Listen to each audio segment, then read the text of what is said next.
Hey everyone.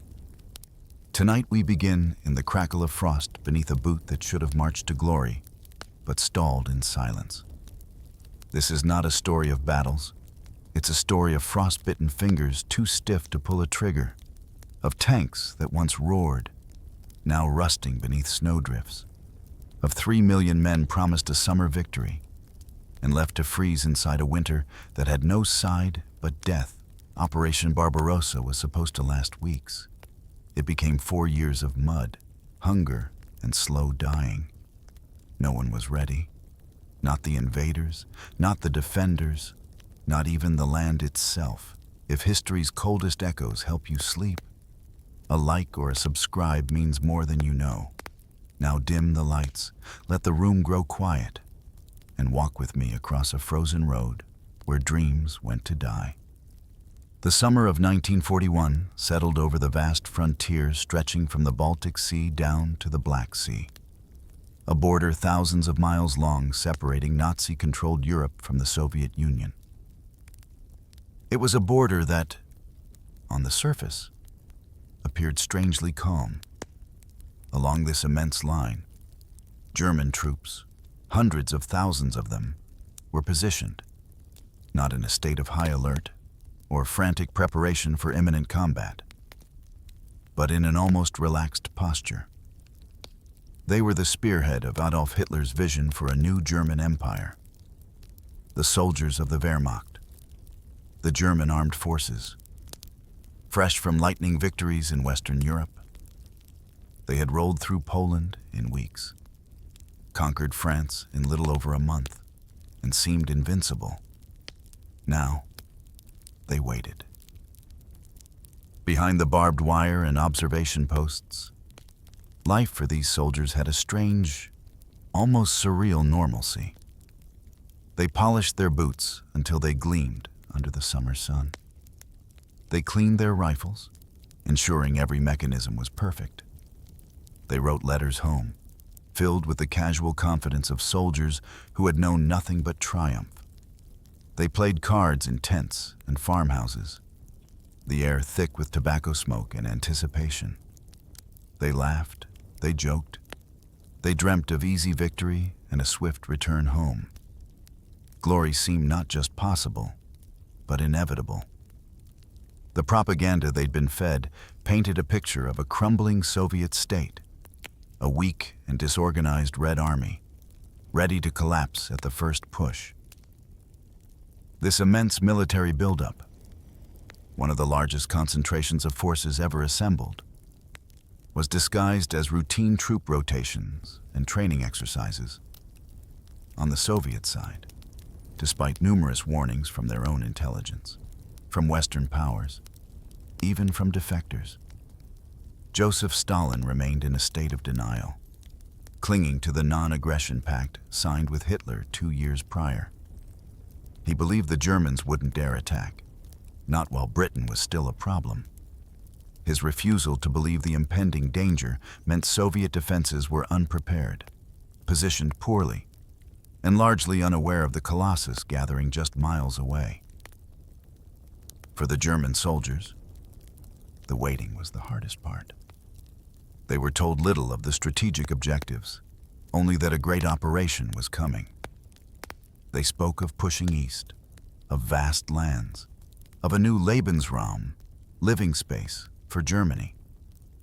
But in their conversations, in their daydreams of easy victory, there were certain topics conspicuously absent.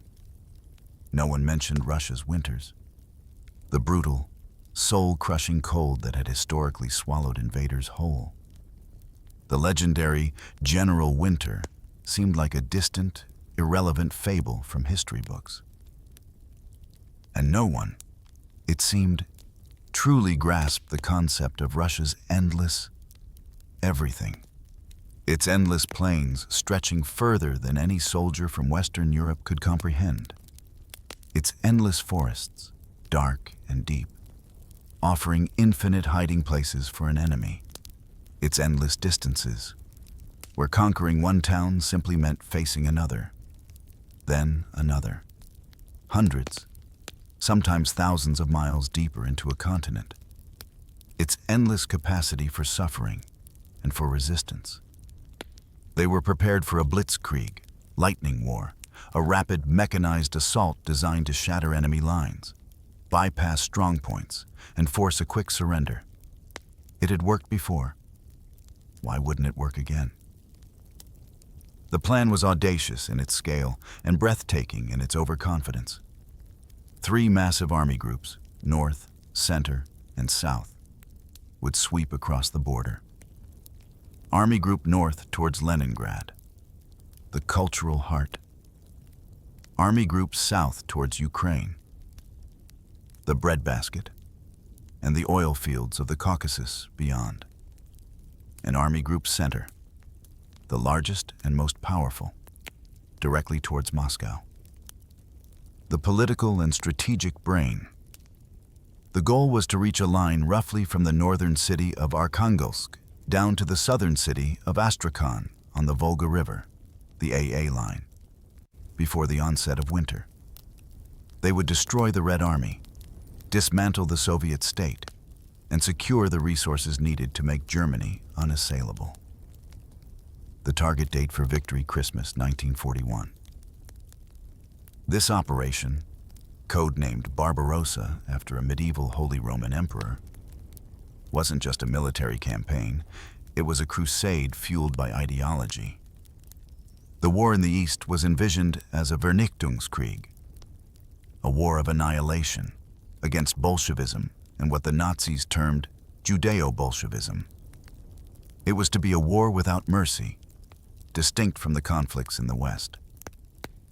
But this ideological fervor, this absolute certainty in their own superiority and the enemy's weakness, blinded the German high command to the immense logistical challenges and the brutal realities of the Eastern Front.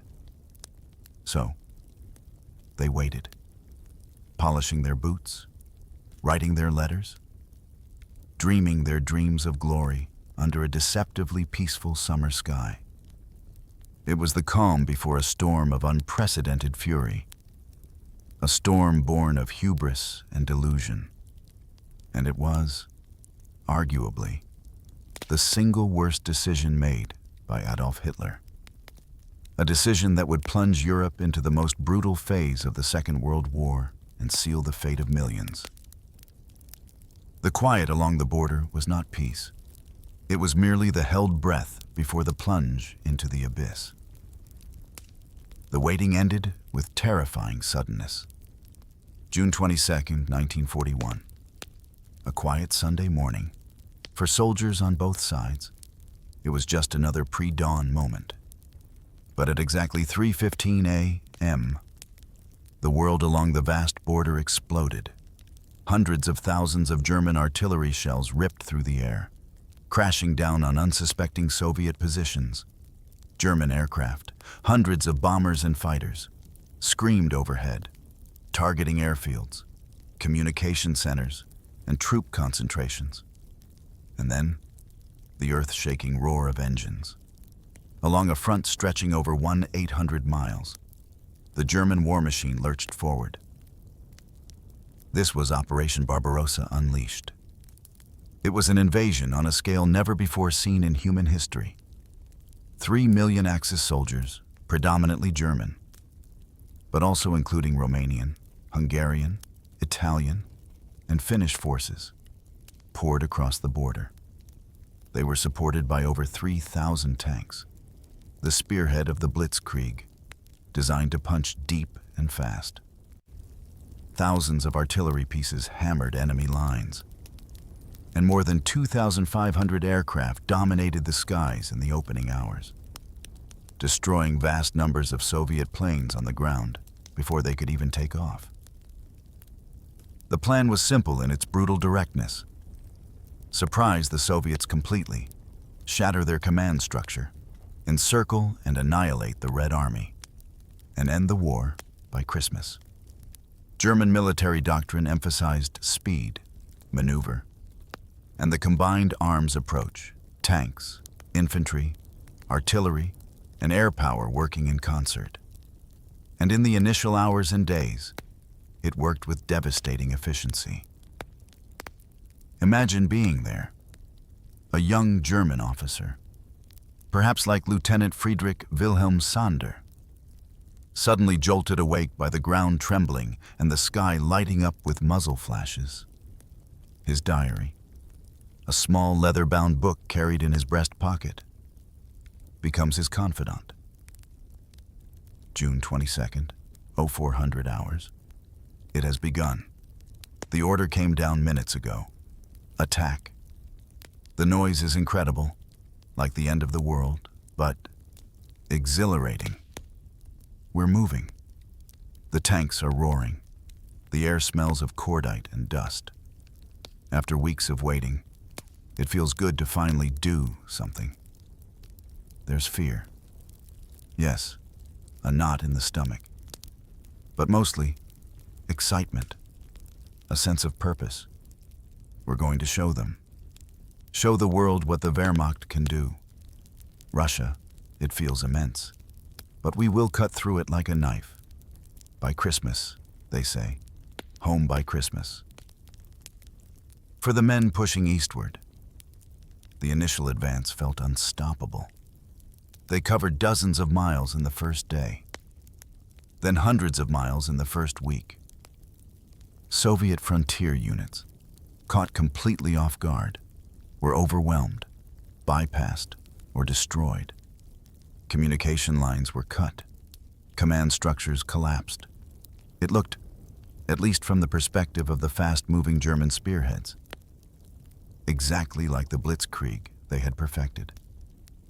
Yet, even in these early hours of triumph, there were faint, unsettling signs. The vastness of the landscape immediately became apparent. Advancing 50 miles felt like barely scratching the surface.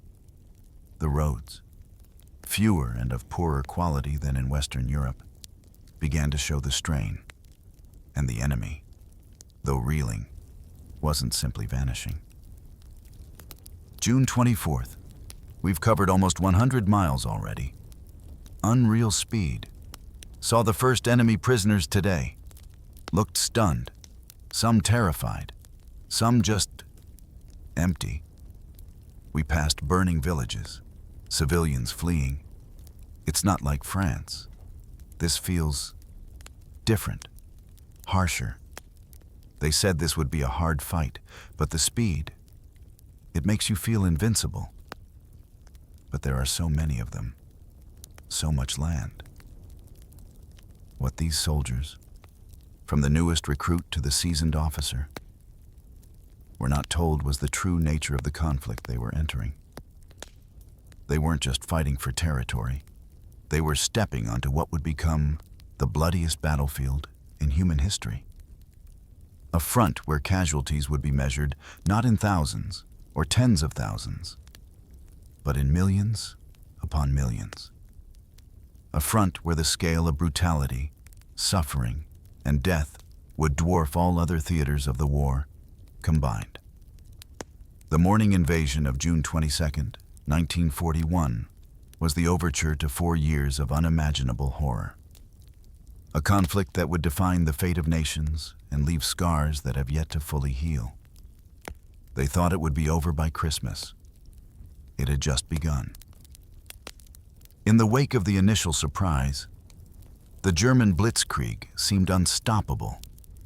The panzer divisions, supported by motorized infantry and the Luftwaffe overhead, sliced through the thinly spread and often poorly led Soviet defenses. Their tactics of bypassing strongpoints and driving deep into the enemy rear created massive encirclements, trapping vast numbers of Red Army soldiers. Major cities and strategic strongholds fell with astonishing speed. The fortress at Brest, right on the border, was expected to hold out for weeks or months. It was largely neutralized in days, though pockets of desperate Soviet resistance fought inside the ruins for far longer.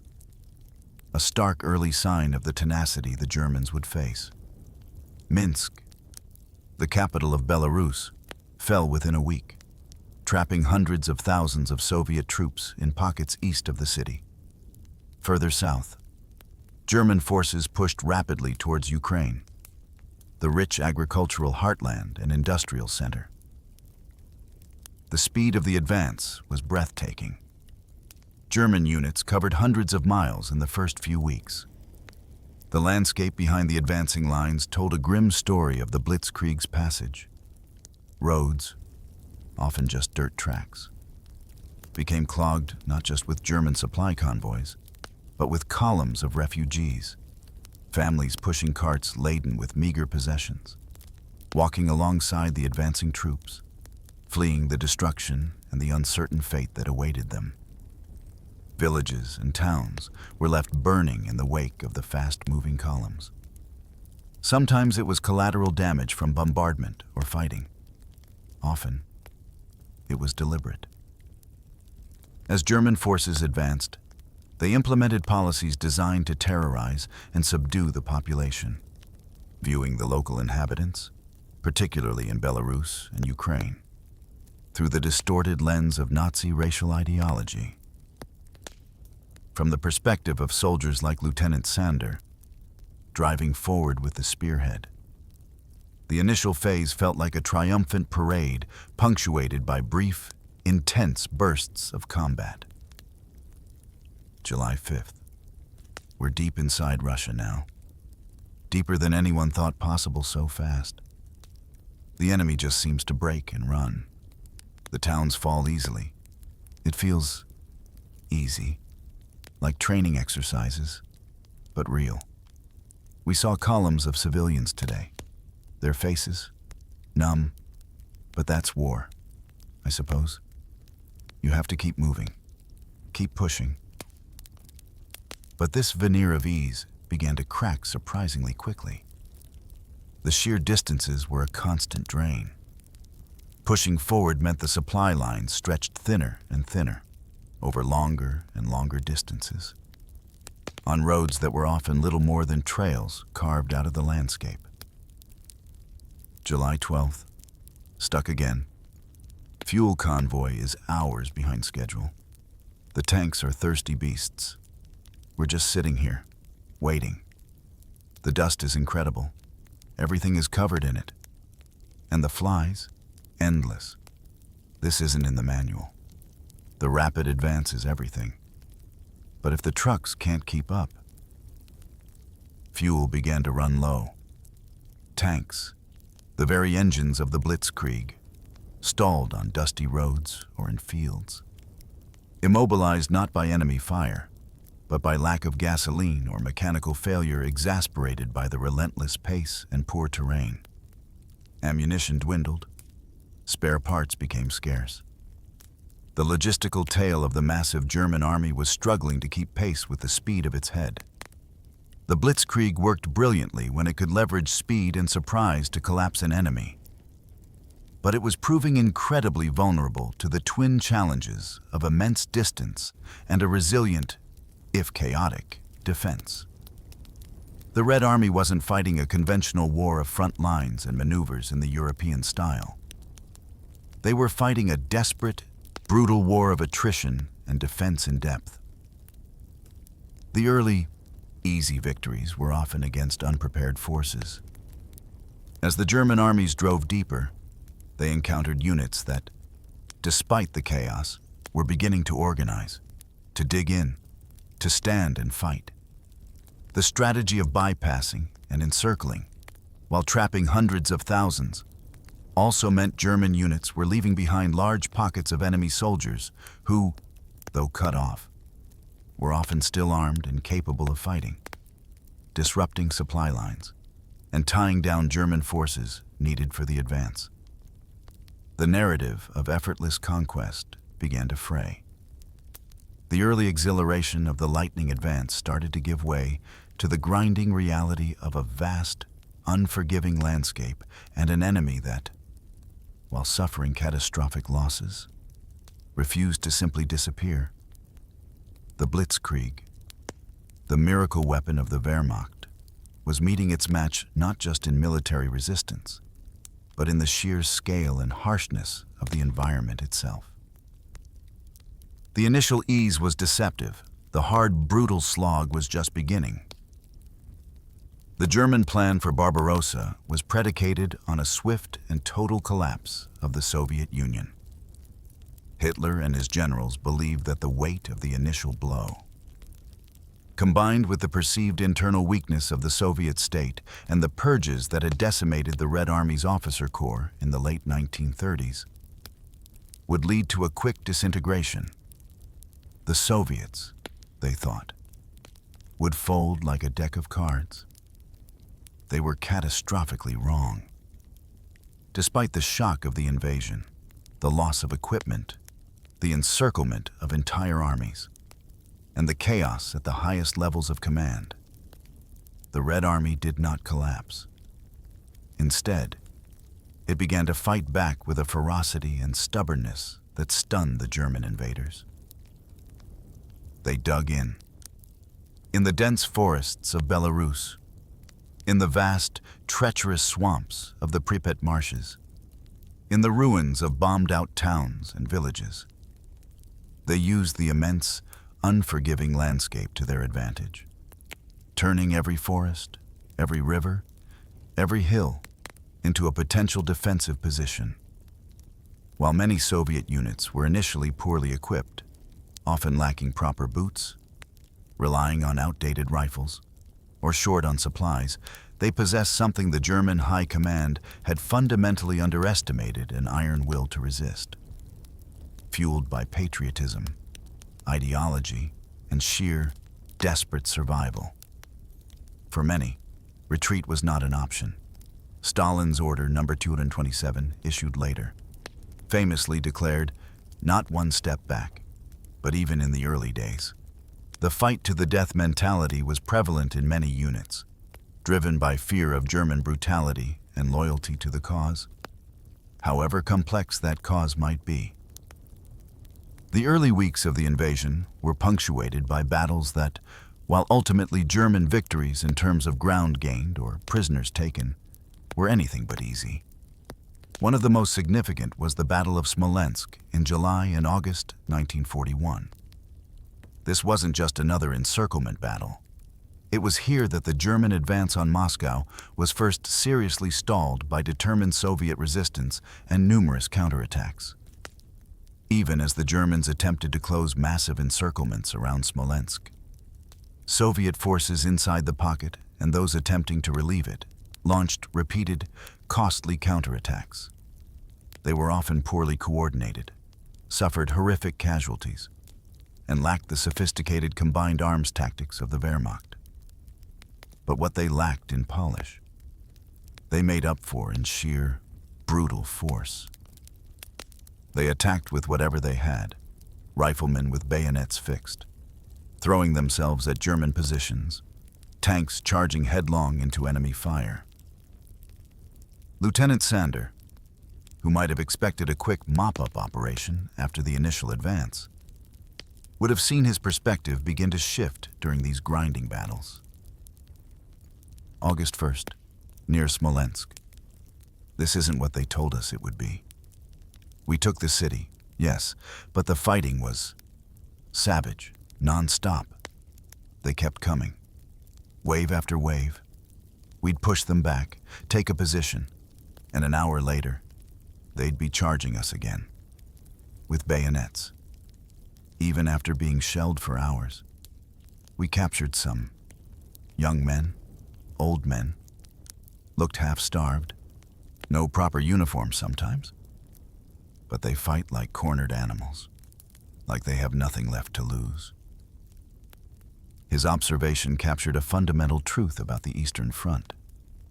Many Soviet soldiers did feel they had nothing to lose, facing an enemy whose ideology promised enslavement or annihilation, and serving a regime that was ruthlessly unforgiving of perceived failure. The incentive to fight to the last breath was immense. The Battle of Smolensk raged for weeks, consuming German resources, inflicting heavy casualties, and significantly delaying the advance on Moscow. It wasn't a Soviet victory in the traditional sense. The Germans still took Smolensk and captured many soldiers. But it bought precious time for the Soviets to organize new defenses further east. It shattered the illusion of an easy, quick victory. The Red Army, despite its early setbacks, was learning how to absorb the Blitzkrieg's punch, how to use the vastness of their land, how to melt into the forests and swamps to become partisans behind enemy lines, harassing supply routes, learning how to fight a total war of national survival. The German soldiers were discovering that their enemy was not a paper tiger ready to crumble. The Soviet soldier, often poorly equipped and poorly led in the initial stages, was proving to be incredibly resilient, capable of immense sacrifice, and willing to endure horrific conditions. The Blitzkrieg could take ground and destroy armies, but it couldn't break the spirit of resistance that was hardening with every mile the Germans advanced eastward. The belief that the war would be over by Christmas was beginning to feel less like a certainty and more like a desperate hope. The unyielding defense of the Red Army ensured that Barbarossa would be a far longer and far bloodier undertaking than anyone in Berlin had dared to imagine. From its inception, Operation Barbarossa was more than just a conventional military campaign. It was a war of annihilation driven by Nazi ideology. This was explicitly laid out in orders that preceded and accompanied the invasion. Orders that stripped away the traditional rules of warfare and unleashed unprecedented brutality against soldiers, civilians, and entire groups of people. One of the most infamous was the so-called Barbarossa Decree, officially titled the Guidelines for the Conduct of the Troops in Russia, issued in May 1941, before the invasion even began. It effectively placed the conduct of German soldiers on the Eastern Front outside the realm of military justice for crimes committed against Soviet civilians. Soldiers were told that prosecution for actions against civilians or property was not required, even for offenses that would be considered serious crimes elsewhere. This order, signed into being at the highest levels, signaled that a different set of rules applied here, or rather, no rules at all. The decree, and other subsequent orders, created a climate where extreme violence against the civilian population was not only permitted, but often encouraged. Civilians resisting the German occupation, or even simply suspected of resistance, were labeled partisans. Under the partisan order, German troops were instructed to take drastic measures against partisans and their suspected supporters. This often meant collective punishment, the execution of villagers, the burning of homes, the destruction of entire communities in retaliation for real or perceived partisan activity. The order was interpreted and applied so broadly that virtually any civilian could be deemed a partisan, justifying summary execution without trial. Soldiers were told to shoot first and ask, well, never. But the brutality wasn't limited to those labeled as partisans. Nazi ideology identified specific groups as enemies of the state and racial inferiors, marked for persecution and extermination. Jews and communists were the primary targets. Unlike partisans, who were at least given a label, Jews and communists weren't even categorized in the same way. Their fate was sealed by their very identity.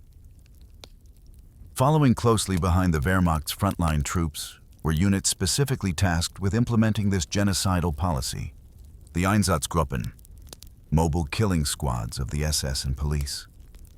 Their mission was to systematically round up and murder Jews, communist functionaries, and others deemed undesirable in the occupied territories, in villages, towns, and cities across the Eastern Front. These units, often aided by local collaborators and sometimes supported by the Wehrmacht, carried out mass shootings. Pitiful communities that had existed for centuries disappeared in silence and smoke. Their inhabitants marched into forests or fields, forced to dig their own graves, and murdered en masse. For the ordinary Wehrmacht soldier, the Eastern Front became a moral battlefield as much as a physical one. They were fighting an enemy soldier one moment, and witnessing or participating in the murder of civilians the next.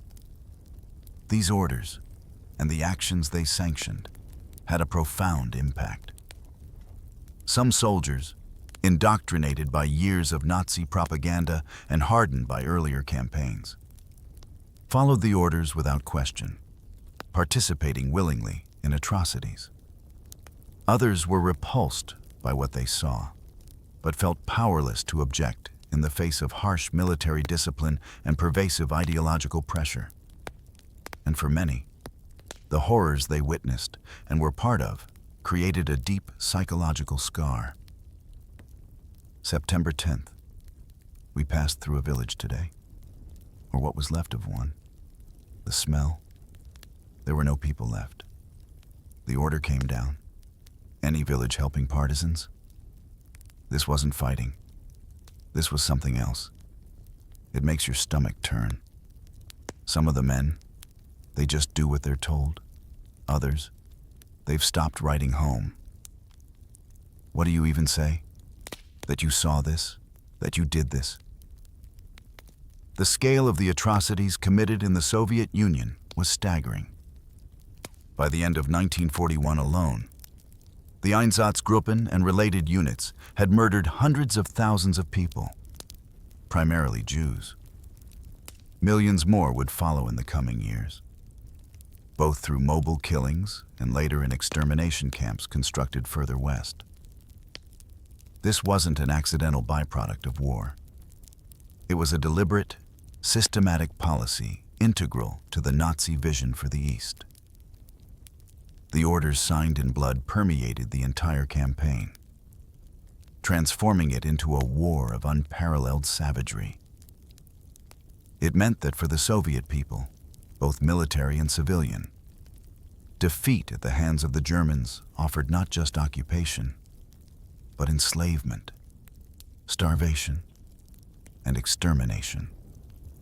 This grim reality, understood implicitly or explicitly, further fueled the desperate, unyielding resistance that the German soldiers encountered at every turn. The moral compromise demanded by these orders poisoned the invasion from within, ensuring that victory, even if achieved, would come at an unimaginable human cost and leave an indelible stain on the history of the German armed forces. As the summer of 1941 waned and September arrived, the carefully calibrated machinery of the Blitzkrieg began to grind against a new, formidable enemy, the Russian landscape itself. Transformed by the change of seasons, the speed and maneuver that were the hallmarks of German success in the West were utterly dependent on functional infrastructure and favorable terrain. The Soviet Union, in the autumn of 1941, offered neither. What passed for roads in vast swathes of the Soviet Union were often little more than dirt tracks. When the heavy autumn rains began, these tracks quickly dissolved into impassable rivers of mud, known in Russian as Rasputitsa, the time of no roads. The mud became a physical barrier, thick and sticky, sometimes several feet deep. Tanks, weighing dozens of tons, simply sank up to their hulls, their tracks uselessly churning the mire. Trucks, the lifeline of the army carrying fuel, ammunition, food, and spare parts, became hopelessly bogged down. Horse-drawn carts, still a significant part of the German army's transport, fared little better. The glorious Blitzkrieg met the stark reality of the Eastern Front, and that reality was made of mud. The rapid advance that had covered hundreds of miles in weeks slowed to a crawl, sometimes just a few miles a day, sometimes grinding to a complete halt for days on end. This wasn't just an inconvenience, it was a strategic disaster. The carefully planned supply lines, already stretched thin by the immense distances, snapped under the strain. Convoys couldn't reach the front lines. Units ran out of fuel, ammunition, and food. Spare parts for broken-down vehicles were impossible to deliver. Tanks and trucks, vital for mobility, were abandoned when they couldn't be recovered from the mud. The advantage of mobility was lost, and the German army, designed for rapid movement, found itself literally stuck in the mud. But the mud wasn't the only enemy delivered by the changing seasons. The vastness of the Eastern European summer also brought its own challenges. Immense swarms of biting insects, mosquitoes, flies, gnats, and with them, disease. As soldiers waited, bogged down in the miserable, waterlogged conditions, they became easy prey for disease vectors. Malaria, carried by mosquitoes breeding in the countless swamps and stagnant pools, became widespread. Dysentery, caused by poor sanitation in temporary camps and contaminated water, ravaged the ranks, weakening men already exhausted and undersupplied. These invisible enemies felled more soldiers than enemy bullets in some areas. Lieutenant Sanders' diary, once filled with notes of exciting advances, became a grim record of the daily struggle against the elements and disease. October 15th. It just rains and rains. The road is gone. Just mud as far as you can see. We haven't moved in 3 days. The trucks are buried. Had to burn half our supplies just to try and keep warm. Fuel is almost zero. Ammunition is low. The men are sick. Half my company has dysentery. No fresh water. The bugs in the summer were bad. But this mud feels like it's trying to swallow us whole. Every step is a battle. This is worse than any fighting. The change in conditions fundamentally altered the nature of the conflict. The war of movement, the blitzkrieg, was over. At least for now. It had become a war of attrition, a static, grinding battle against not just the enemy, but the environment. The German army was designed and equipped for fighting in the relatively benign conditions and better infrastructure of Western Europe in the spring and summer. It was utterly unprepared for the brutal, elemental challenges of the Russian autumn and the looming threat of winter. Vehicles designed with tolerances for temperate climates began to suffer. Engines, left exposed to the cold and damp, became harder to start. Metal parts corroded, oil thickened. The technological superiority that had been a German advantage began to erode as machines designed for speed failed in the face of mud and the first hints of freezing temperatures. Meanwhile, the Red Army, often fighting on their home turf and more accustomed to the harsh climate and rudimentary infrastructure, proved more resilient. They adapted, launched local counterattacks against bogged-down German units, and harassed the vulnerable supply lines. Every mile the Germans had advanced became a liability, requiring more men, more supplies, and more effort to maintain. The mud of the autumn of 1941 wasn't just a temporary obstacle. It was a pivotal moment in Operation Barbarossa. It stripped the German army of its greatest asset, speed, and exposed its critical vulnerabilities in logistics and preparation for the eastern environment. It was a clear warning of the even greater elemental challenge that was rapidly approaching. A challenge that would prove even more devastating than the mud.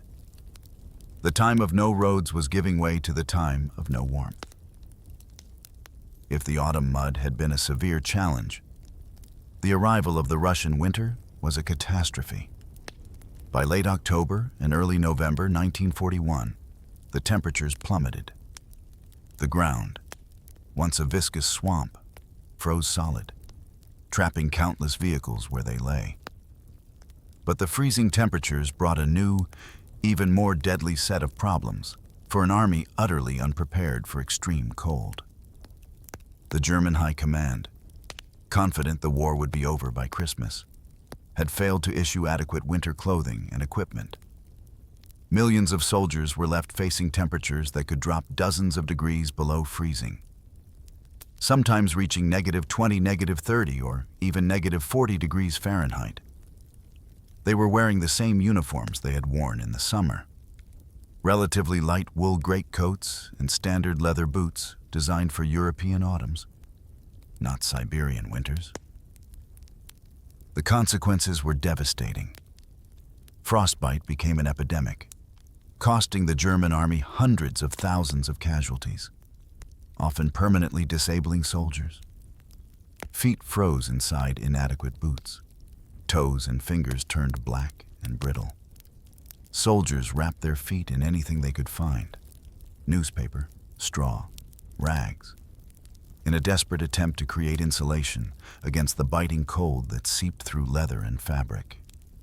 Boots froze solid overnight, becoming impossible to put on or forcing soldiers to march with frozen, unyielding footwear that quickly caused horrific injuries. The cold didn't just attack the men, it attacked their machines. Rifles, machine guns, and artillery pieces jammed as lubricants froze and mechanisms seized up. Breech blocks wouldn't slide. Firing pins wouldn't strike. The precision German engineering, so effective in temperate climates, failed in the face of extreme cold. Soldiers resorted to drastic measures, sometimes using gasoline to try and unfreeze parts, or even having to light small fires under engines to get them to start. Basic human functions became agonizing struggles. Breathing the frigid air burned the lungs. Eyelids could literally freeze shut if exposed to moisture and wind. Simply surviving the night became a battle. Shelter was scarce, often just shallow foxholes dug into the frozen earth, offering minimal protection from the wind and snow. Meanwhile, the Red Army, fighting on its home ground, was far better prepared. While not all Soviet soldiers had ideal gear, many were issued padded winter coats, fur hats, and felt boots, valenki, specifically designed for the harsh Russian winter. They knew how to live and fight in these conditions. And critically, Stalin had a strategic reserve he could call upon seasoned troops from Siberia and the Soviet Far East, forces that had been held back fearing a Japanese attack.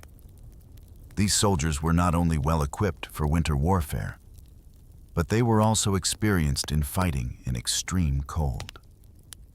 As German forces froze in their tracks, these fresh, well-trained Siberian divisions began to arrive at the front lines, ready to counterattack. Lieutenant Sanders' diary entries from this period paint a chilling picture of despair and rapidly evaporating hope. November 25th, the cold. It's just everything. You can't escape it. Your breath freezes on your face. Your boots are blocks of ice. We tried to start the vehicles this morning. Nothing. They're dead. We're dead. If we don't get supplies, my gun jammed 3 times today. You have to pee inside your pants sometimes, just to get a little warmth. Brief as it is, we saw some Ivans today.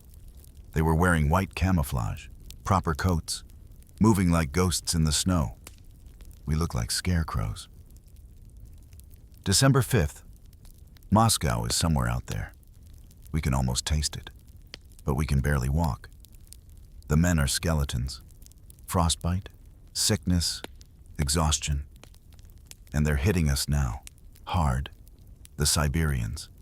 They look different, strong, used to this hell. We underestimated them, terribly, and we overestimated everything else about this plan, our equipment, our preparation, ourselves. The Russian winter wasn't just harsh, It was a strategic weapon wielded by geography and time.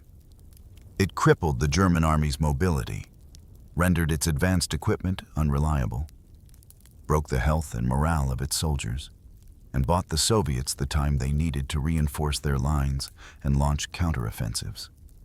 The German High Command had ignored centuries of history that showed the folly of invading Russia unprepared for winter. Napoleon's Grande Armée had been decimated by distance and cold. Hitler's Wehrmacht was suffering a similar fate. The dream of a quick victory by Christmas had frozen solid, buried under feet of snow and ice. The winter of 1941 to 1942 marked a turning point, not just in Operation Barbarossa, but in the entire Second World War. The invasion had stalled, but the fighting was far from over. It was simply entering a new, even more brutal phase. December 1941, the spires of Moscow, the ultimate strategic prize, were tantalizingly close. In early December, some forward German reconnaissance units reportedly could even see the buildings of the Soviet capital in the distance, perhaps less than 20 miles away at their closest point. Hitler had demanded Moscow, believing its capture would decapitate the Soviet state and force surrender. But instead of the city, he got only snow, bone-chilling cold, and a reinforced, determined enemy. The final German push towards Moscow, codenamed Operation Typhoon, launched in October, had been severely hampered by the autumn mud and then fatally crippled by the onset of the brutally cold winter. Forces were exhausted, equipment was failing, and casualties from combat, sickness, and frostbite were staggering. Just as the German offensive ground to a frozen halt, the Soviets launched their own massive counteroffensive on December 5, 1941. This was the moment Stalin unleashed his reserves, including the battle-hardened divisions from Siberia and the Far East. These troops, numbering close to 1 million men, were equipped with winter gear, trained for fighting in the cold, and often supported by tanks like the T-34, which proved more resilient in the harsh conditions than their German counterparts. The Soviet counterattack struck the weakened, frozen German lines with tremendous force. German soldiers, already at the breaking point, were often caught by surprise.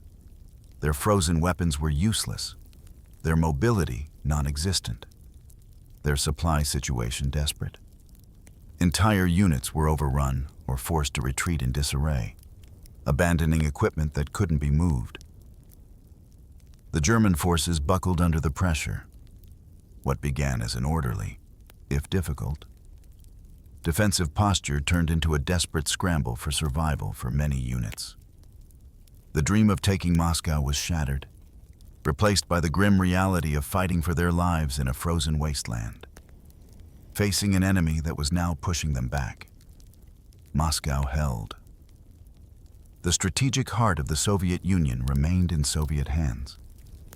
This was an immense psychological and strategic victory for the Soviets, and a crushing blow to German morale and Hitler's prestige. The swift, decisive war that had been promised was now undeniably a long, drawn-out conflict. A war of attrition on a front thousands of miles long, under the most brutal conditions imaginable. Lieutenant Sanders' final entries for 1941 would likely reflect the profound shift from ambitious invader to desperate survivor. December 20th, retreating. Not an orderly withdrawal, just moving back. The Ivans are chasing us.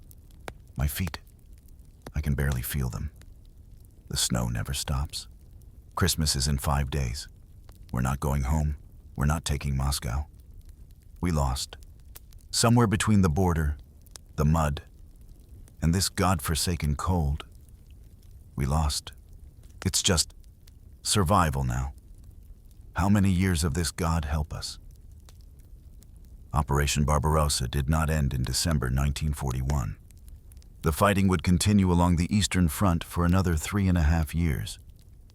But the original plan, the blitzkrieg aiming for a swift victory by Christmas, was dead. It had unraveled in the face of Soviet resistance, logistical failure, and the devastating power of the Russian environment. The failure to take Moscow, the crippling losses of men and equipment in the first winter, and the realization that the Soviet Union would not collapse easily meant that Germany was now locked into a grinding, two-front war it could not win in the long term. The resources, men, and machines that were chewed up on the Eastern Front weakened Germany irrevocably. The Eastern Front became the principal theater of the Second World War, consuming the vast majority of Germany's military power and resulting in the deaths of tens of millions of people, primarily Soviet soldiers and civilians. The scale of the suffering, the brutality of the fighting, and the immense loss of life remain almost incomprehensible. Operation Barbarossa, launched with such confidence and ambition, became a story of hubris punished by reality.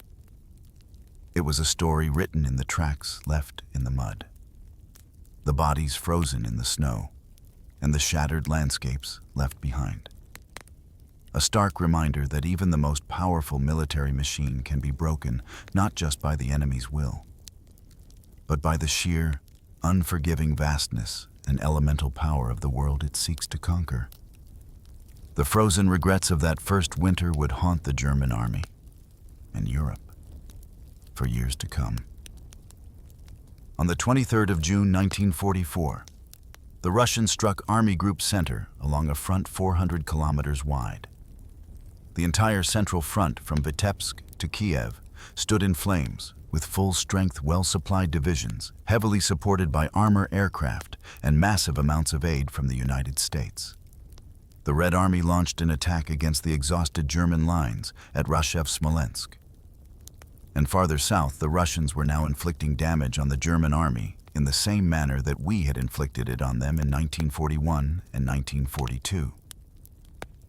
During the periods of our great victories due to the obstinacy of Hitler, our generals could not proceed with the action needed to prevent the encirclement of entire armies' offensives.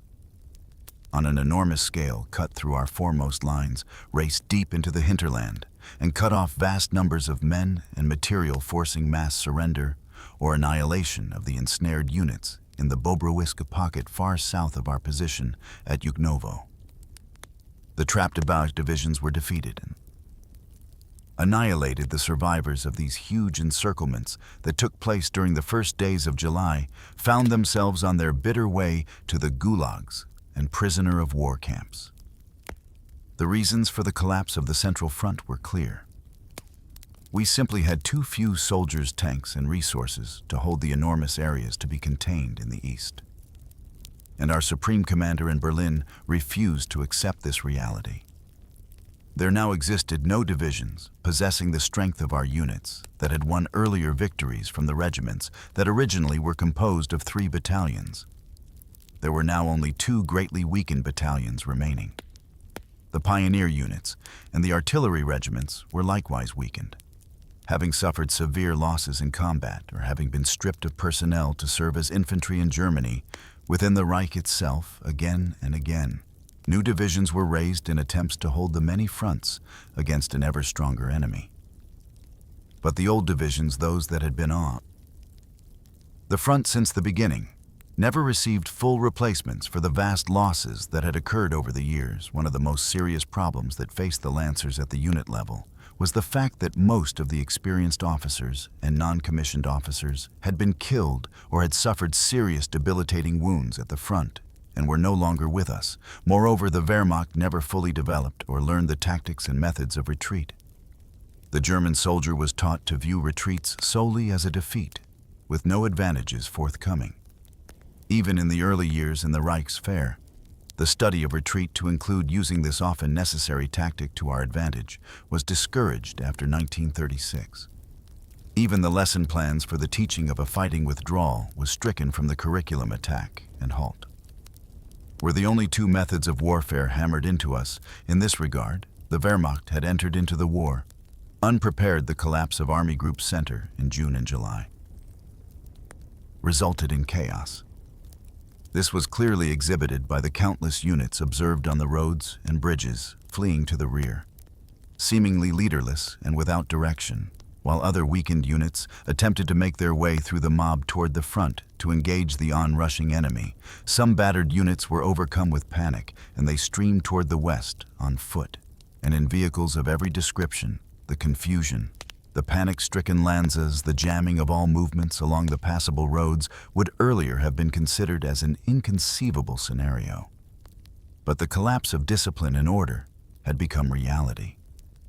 The Russians were able to increase the turmoil and confusion through constant attacks with their air force, which bombed and strafed all roadways and rail lines, leaving shattered, demoralized fragments of once proud regiments strewn in their path. The strategic reserves were unable to make their way through the chaos to the front and remained jammed in the tangle of vehicles and men. The movement of entire units had become impossible, and the highest commander to whom credit for the catastrophe should be awarded was not present to witness what his decisions had wrought. As always, the soldiers in the field bore the brunt of these mistakes and paid with their lives. Army Group North was impacted by the collapse of the Central Front, as was the ex-Army Corps to the south at the end of June. The enemy right wing broke out of the heights before Polotsk. The 132d Infantry Division was holding a wide sector of the front before Yuchnovo-Moskachevo and the Velikaya sector during the night. 28th, the 29th of June.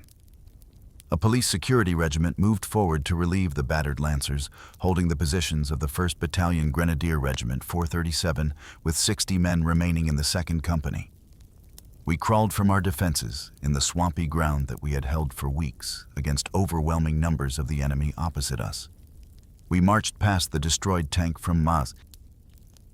The winter battle, its sides now streaked with rust, and the hatches frozen open like gaping wounds, and we slowly wound our way along the splintered and scarred corduroy road through the swamp mess tins. Entrenching tools and assorted equipment rang softly on the steel helmets hanging from our belts.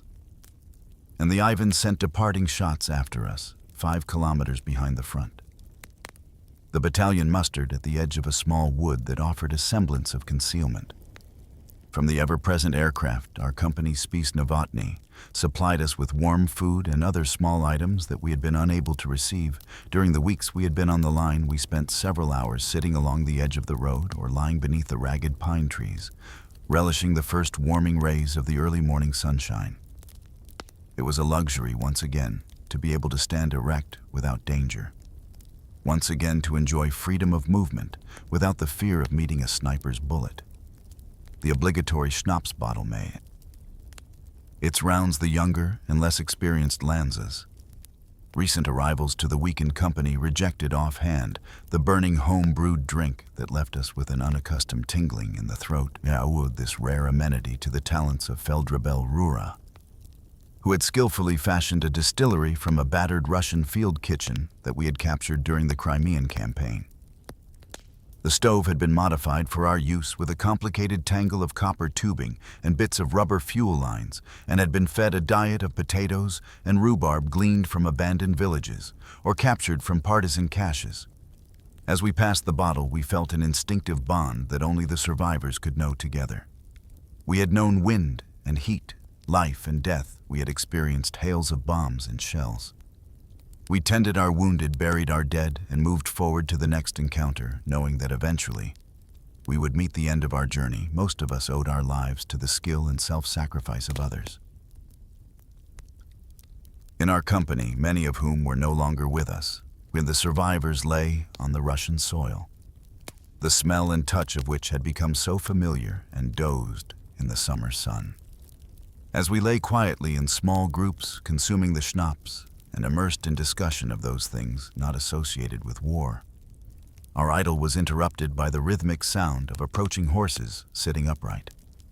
I observed a recent arrival to the division Obastman approaching with several members of the regimental staff. He reined his horse to a halt, several meters from my position. Rising stiffly to my feet, I drew myself to attention and rendered a salute, greeting him as respectfully as possible under the given circumstances. "Good afternoon, Herobrist-Leutnant," I called, holding my salute. He glared at me momentarily from his position on horseback before sharply returning the salute. "Lightning Biderman, you are drunk," he stated loudly and emphatically. "Yes, Herobrist-Leutnant," I replied. "I am drunk as I remain standing, perhaps."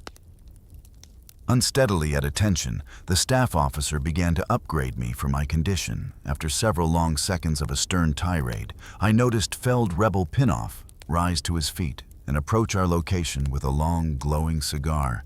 Hanging from one corner of his mouth, he marched forward. "What is going on here?"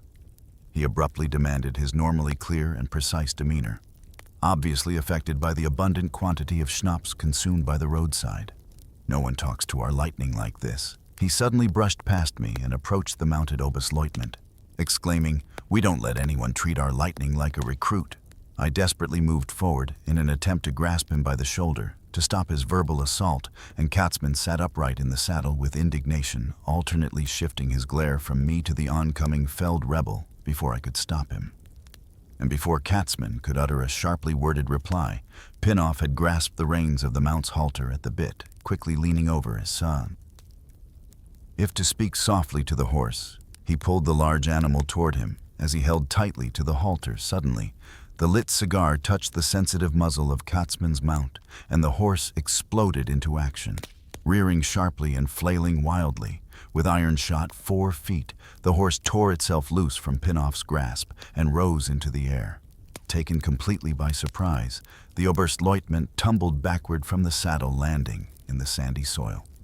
So common to all Russian roadsides, a lancer dashed forward and seized the panic-stricken animal by the reins.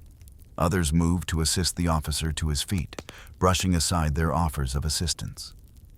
Katzman struggled to his feet and recovered his frightened horse, glaring at me. For several seconds, he turned and regained his mount, before abruptly turning and riding past our now silent, horrified ranks, followed by his escort. The remaining portions of schnapps were collected by the Gar fighters to be traded for candy and cigarettes, a sizable amount. Forbidden firewater made its way to Feveli, Ina Binau, and the various company commanders, where it was consumed in quantity. So generous were some of our company members in distributing the surplus, that eventually the source of this breach of regulations was traced, and I received a verbal reprimand from the regimental commander. I did not hear another word concerning the roadside incident, although I waited with dreadful expectation to be summoned for disciplinary action. It is likely that Oberstleutnant Katzman, though short-tempered and often tactless in his resolution of certain situations, was fully aware that to make an issue of the incident would have served no positive purpose. Under the given circumstances, the company commanders were called to battalion headquarters to be briefed on our current situation by Hauptmann Schmalfeld, the battalion commander. He solemnly advised us that farther to the south, the enemy had broken through our front, and we were assigned to protect the open flank of Army Group North from the massive Russian forces pouring past us toward the west. The battalion was hurriedly loaded into transports, and we were driven south over roads choking with dust by late afternoon. We had already relocated south of Duna. Following a short pause to organize the battalion, we advanced toward the south. Before dismounting from the vehicles, the Lancers prepared for action, securing chin straps to their steel helmets, checking canteens of water, ensuring that magazines were fully loaded and that weapons were once again functioning faultlessly. Canvas sacks of hand grenades were distributed, and the infantrymen shared the burden of reserve machine gun ammunition. Suddenly, a Kubelwagen sped by our position, and from the front passenger seat of the vehicle, Oberstmann called above the clatter of the Volkswagen's air-cooled engine, "Leutnant Biderman, now show us what you can do." I brought my hand to the rim of my helmet in acknowledgement as he disappeared in a cloud of dust we struck. South, without artillery support, penetrated the blocking fire of a Soviet howitzer battery, and shortly thereafter came under a concentrated mortar barrage. But miraculously, we suffered no casualties. I led the company forward at a run, and as we cleared a small rise, we suddenly found ourselves on a road occupied by Russian engineers, busily engaged in laying box mines in the evening. Twilight, the Russians scrambled for cover while opening fire with submachine guns in an attempt to protect themselves. But the detachment was raked by a machine gun burst. Agner fired from the hip. The enemy attempted to scatter, and we took 2 pony carts and a truck under fire. With our small arms and hand grenades, within seconds the incident was over, and the guns had fallen silent. We immediately began searching the corpses strewn in the road and in the passenger seat of the bullet-riddled truck. I found a dying Russian colonel I searched for, and quickly located his blood-spattered map case in the last light of the bus. Sunset, and along with bars of sweet-smelling soap and paparazzi cigarette packages, I uncovered the documents and maps, stuffing the contents back into the leather case. I slung it over my shoulder and rallied the lenses, who were engaged in searching the pony carts for additional material of more importance to the hungry grenadiers. For the moment they had discovered several pasteboard boxes marked in English in black stenciled letters, and they enthusiastically stuffed their pockets and bread bags with the tinned meat found in the containers. The intelligence officer of the division later confirmed that the documents found on the fatally wounded colonel had revealed the detailed battle plans for the Third White Russian Front. And from the maps, the main points of penetration against our defenses could be determined. The documents also outlined a new system of attack to be implemented against us. The attacks would be opened by a heavy artillery barrage, followed closely by a low-angle blocking. Fire on the flanks of a corridor following closely within the 2 walls of bursting shells, in an area often no greater than 100 meters wide. Tanks and infantry would advance the enemy, was again adopting our tactics. We deprived the enemy the use of the road for the remainder of the night. And the next morning, we again moved toward the south and arrived at the location of an abandoned Soviet howitzer battery position.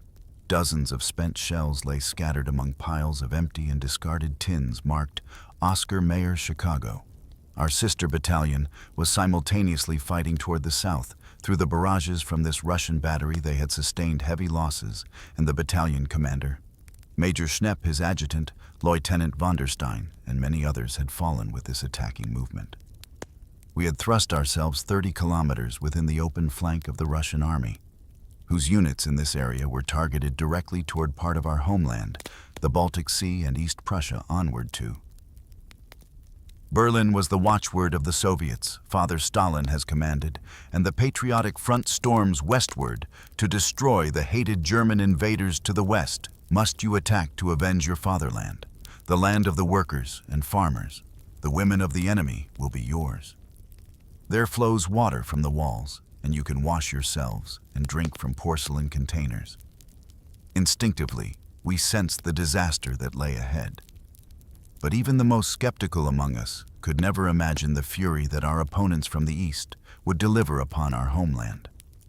The regiment holding positions to the south had been bypassed and was threatened with encirclement during the night of the 30th of June, the 1st of July. We received orders to march in a southerly direction toward Mayoria. The battalion was divided into 2 groups with 2 rifle companies, an alarm company, 2 self-propelled flak guns, and a heavy anti-tank gun. I was assigned as a group leader under the command of Battle Group Ambrosius Oberst. Ambrosius had recently been the commander of the NCO school in Riga. And one recent afternoon, he had simply been pulled from there with his staff and students and thrown into battle. This front, like so many others we had experienced, could be only thinly defended, and even then defense was limited to specific strategically important sectors. Our battle group was assigned to defend a sector approximately 2 kilometers in length. I positioned the anti-tank gun and the 20mm flat guns on our left flank to cover the road that led through our positions to the southeast. The remaining area had to be defended by the rifle companies. 4 heavy machine guns and 2 80-minute mortars reinforced the right wing with the rising sun. The Russians probed our positions in company strength in the early afternoon. Heavy artillery rounds began to fall in our sector, and we soon found ourselves under a torrent of shells that abated only when the enemy attempted to penetrate our positions. Again, we clung to our line through the 4th of July, when the Russians plunged through the positions south of our right flank. The 1st Company holding our southern sector was compelled to counterattack in an attempt to close the penetration, and the company commander was among those killed in this action at 1400. Our radio fell silent. We were no longer able to establish contact with Obust Ambrosius and his staff of academy instructors in Myoria. A reconnaissance platoon from my old company was dispatched in the direction of our right flank in an attempt to contact them, and they returned only to report that they had observed the town to be occupied by Russians. Our battle group continued to hold its positions, despite the repeated Russian attempts to break through the left sector, with infantry reinforced with armor. In the evening twilight, as the Lancers lay behind their weapons, I crouched together with the radio operator, who bent over his communications equipment, vainly attempted to establish contact on the old frequency. Mina. Mina, please come in. Mina, please report as darkness settled over us. I received instructions relayed through the forward observers of a 150mm artillery unit to pull back 5 kilometers northwest. We feverishly organized for the withdrawal, and under cover of night, we abandoned our positions. Leading the way was one of our self-propelled flaks, the chassis piled high with members of the rifle company. The remainder of the rifle company followed with the anti-tank gun, the additional flak, and bringing up the rear. The other 2 companies, I joined the rear guard. With 2 groups from the 2nd Company, the concise orders had demanded that we withdraw at exactly 8 p.m. Without leaving a rear guard in the positions prior to our movement, more fire was exchanged with infantry weapons and the 2 heavy machine guns firing traces into the darkness. As we departed, the Russian mortar platoons fired sporadic salvos that impacted behind us. They received no reply. We followed a trail through a thickly wooded area that eventually turned north. Just prior to 2200, we arrived at the eastern outskirts of a burning village. The forward element came to a halt, and I hurried forward after assessing the situation. We realized that we were now encircled and that we had no time to lose if we were to survive from our location. We could observe the village swarming with Russians silhouetted against the fires that illuminated the area in a ghastly light near the edge of the forest, about 100 meters from the first burning house. I stood next to the gunner of the 20mm. Ina had rested his machine gun across the fender of the vehicle and was prepared to fire. The remainder of our group remained behind us, hidden in the shadows of the forest. After a moment's hesitation, we moved forward and passed the village to the east. The flames from burning huts sending ghostly shadows among the trees, despite the grinding of the engine that powered the self-propelled flak. We remained unnoticed. As we left the Russians behind us and eventually arrived at a forest-covered swamp in the dim glow of a field lamp, I could see that my map outlined the northern edge of the swamp, beyond which was only a blank quadrant void of the information we now required. Nevertheless, I realized that even this poorly executed map exhibited more information than many of our units would have had of the area. We proceeded through the forest until we entered a small clearing in the canopy of thick trees. From a small rise, I looked toward the north and northwest, and at approximately 10 kilometers distance, it was possible to observe a number of flares hanging silently in the sky. Russian aircraft had released them in preparation for a bombing run. There were the front lines that must be our target as well. I advised the men of our objective, and we moved on through the darkness. A summer fresh sunrise brought a new day. The 5th of July, 1944. The first morning rays danced on the meadows and wheat fields of a softly undulating landscape as we departed the perimeter of the forest. Barely 100 meters distant, a hill came into view on which was perched a primitive wooden shed. I cautiously approached the structure with the point element, intending to brief my second-in-command of our next movement. Barely 30 meters from us, a tall Russian major suddenly sprang from the waist-high wheat with a drawn pistol and shouted in broken German, "Surrender. Fritz, you're surrounded for only a heartbeat." The air remained still, and without warning, a burst from Feldrebel. Ushakar's submachine gun soared across the major's breast, the air instantly filled with a roar of gunfire. Russian submachine guns fired on us from almost point-blank range. Hand grenades from both sides detonated around us, and we attempted to return fire while lying on the open ground, still concealed in the forest, barely 100 meters behind us, and yet unseen by the Russians the first. 20mm flak, open fire. The rounds snapping viciously through the air above our heads, we could clearly see the tiny clouds of gray smoke as they exploded in the field before us. The second 20mm was soon brought into action and taken by surprise by this overwhelming firepower that had suddenly surfaced in their midst. Approximately 100 Russians fled before us to take cover. In a protecting depression, the rifle companies swarmed to the right and left of the road, plunging forward through the green stalks of wheat. With the flak guns and the anti-tank gun in tow rumbling along the road, we pushed frantically toward the north. The seriousness of our situation, made desperate by our short-lived firefight, was apparent to every member of our group. I shouted over my shoulder to the men hurrying behind me. "Whoever wants to surrender can stay here. The rest of us will break through." There was no need to glance back toward our rear to know that no one remained behind as we urgently hurried on in the early afternoon. We arrived near a settlement situated on a small rise that commanded the area, dismissing the possibility that the village was occupied by the enemy. I prayed that from this location, it was only a few kilometers to the Duna where our lines would be. The settlement was defended with 2 aging but still formidable T-26 tanks, which belching clouds of black smoke maneuvered to meet us with swinging turrets as we neared, exhibiting great skill and bravery. Rebel B now managed to get close enough to destroy one of them with a shaped charge. One of our flat guns received a direct hit in the engine, and I crouched alongside the smoking chassis, while the gunner continued hammering with uninterrupted fire at the enemy, a crimson stream of blood running from the sleeve of his tunic.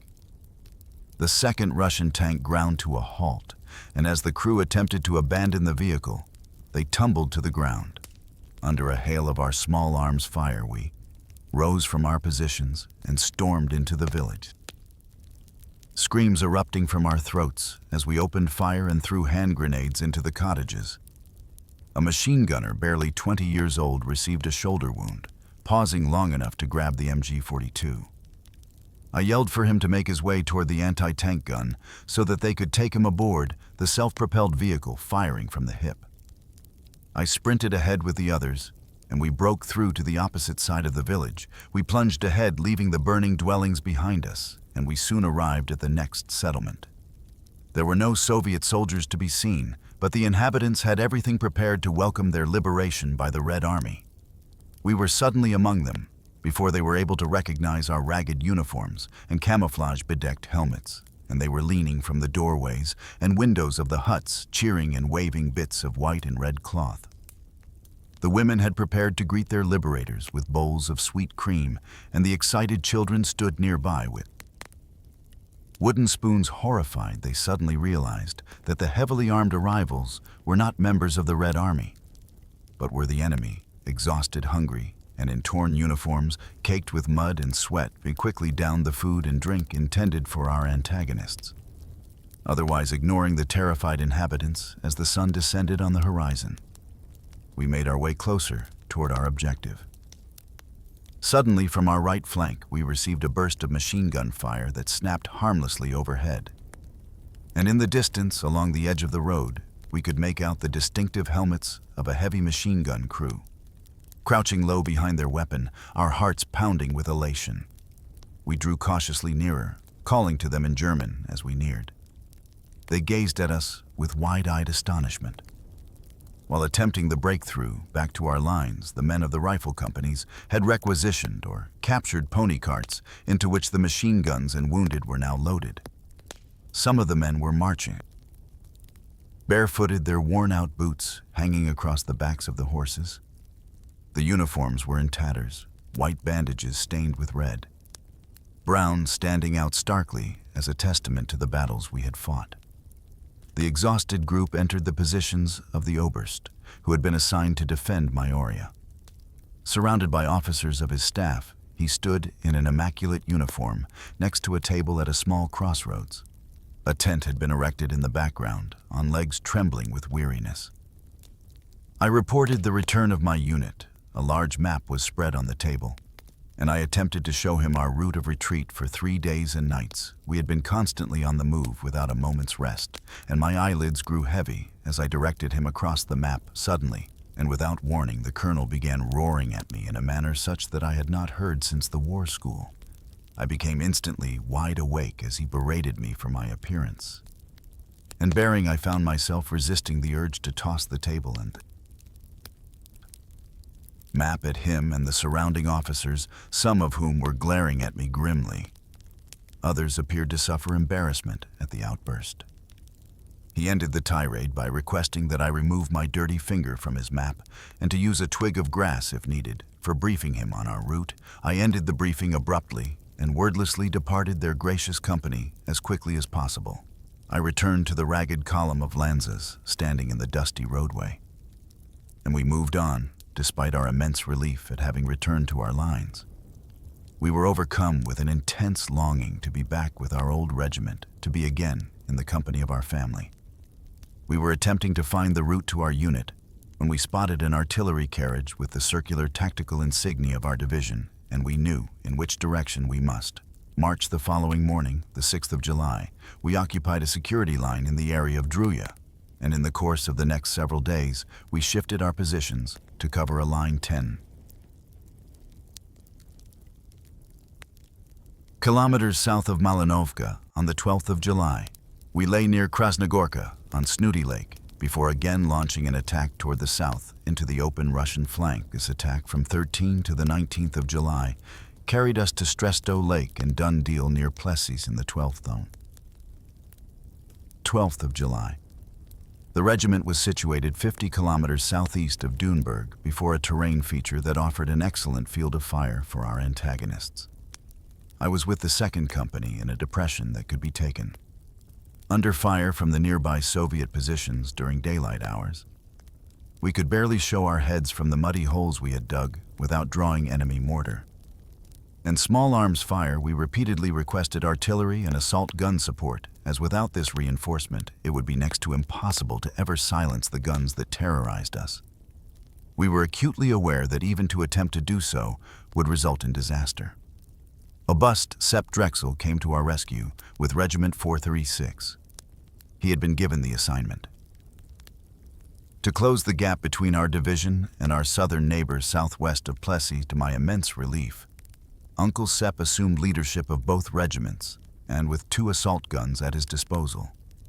The experienced commander pushed deep into the enemy flank following this action. We were able to storm the heights from our low-lying positions, overrun the Soviet positions, and push far to the south in the direction of Stresto Lake.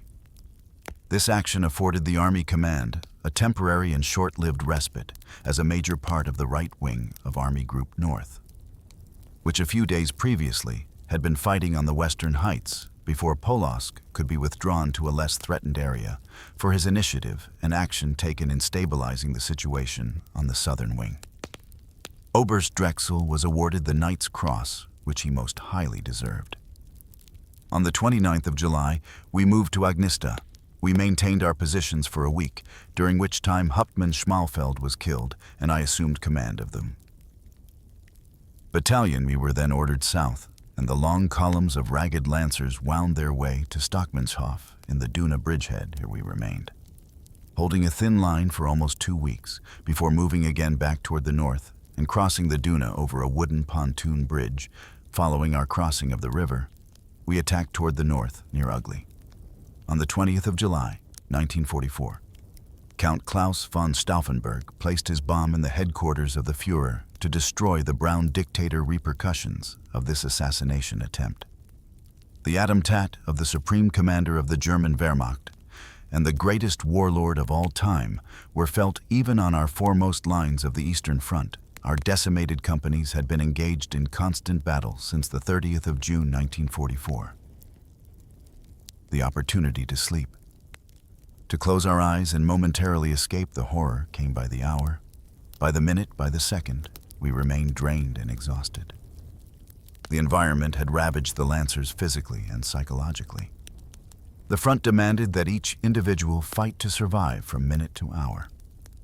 Then, in addition to the adversity and losses we were experiencing, came the news of the assassination attempt. Simple words cannot express the thoughts we held at the news of the attempt on the life of Hitler. For years, we had continued to fight bitterly for the survival of our homes and our families. But as the rumors of the actual situation in our homeland increased, combined with the exhortations of the political leaders far from the guns, we began to further question the integrity of our leadership in Berlin. We had become painfully aware that our sacrifices, the years of constant exposure to suffering, deprivation, and death, had left these leaders indifferent and emotionless to everything, except whatever would benefit and enrich them as individuals. We began seeking and praying for an end to the conflagration into which so many millions had been thrust.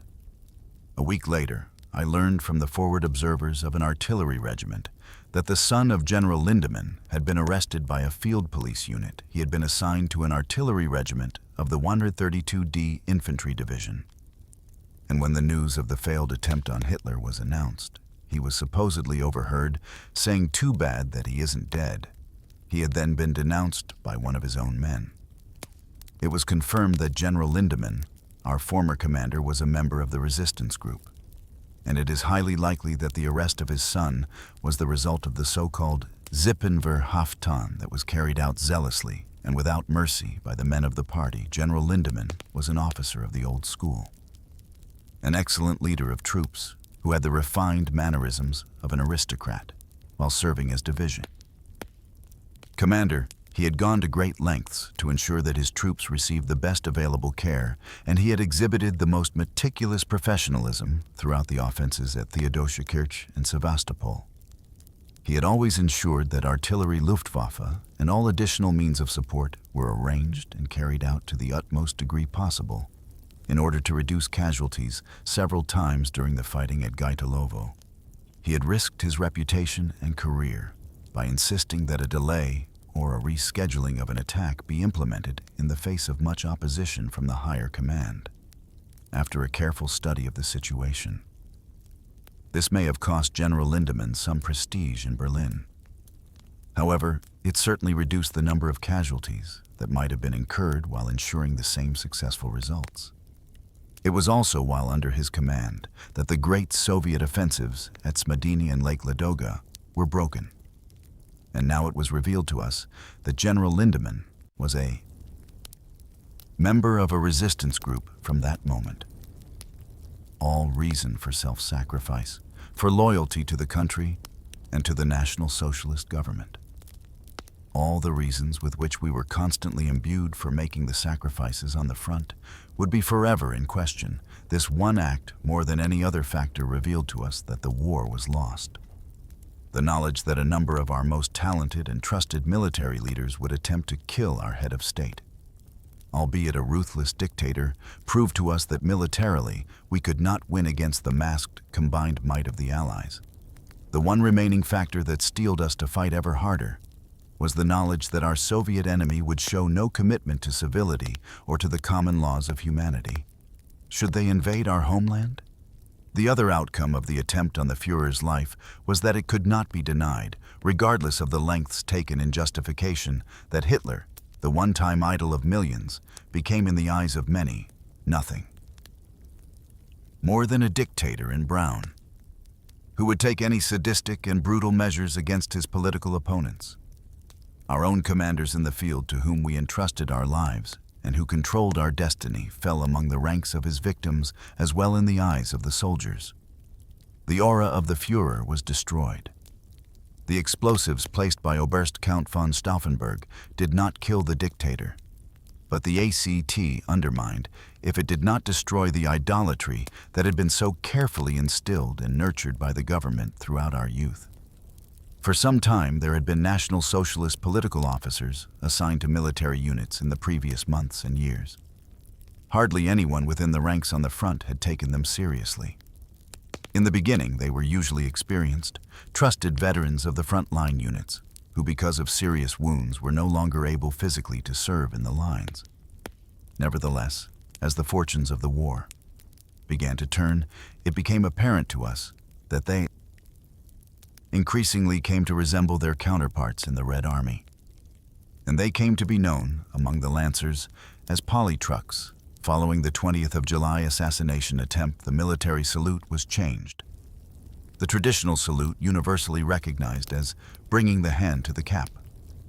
Visor or rim of the steel helmet was now forbidden. Reichsmarschall Hermann Goering, the highest-ranking military officer of our nation, deemed the Nazi Party salute as more appropriate for demonstrating the loyalty of the Wehrmacht to the ruling system.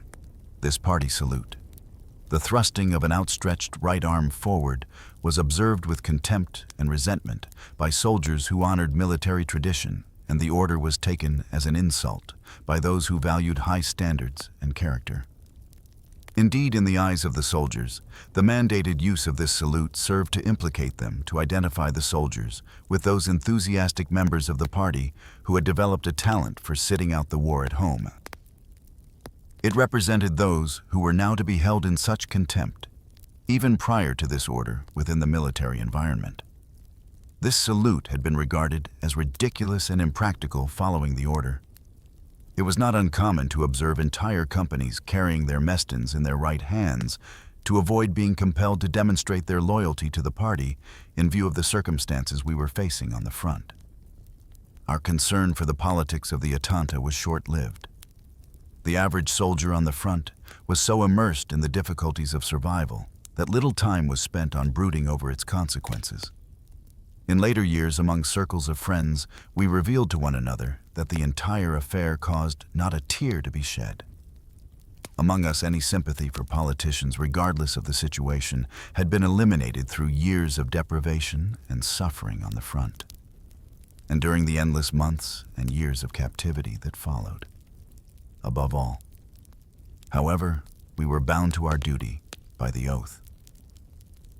We had sworn as soldiers of Germany to swear with weapons in hand to defend our country, even to the sacrifice of our lives. Not even a change in command or policy could free us from this oath. The Attentat was not necessarily considered by the soldier to be a betrayal, as through the natural course of events on the front, we had come to place our loyalty with our own, and thus differentiated between the armed forces and the brown-clad leaders in Berlin.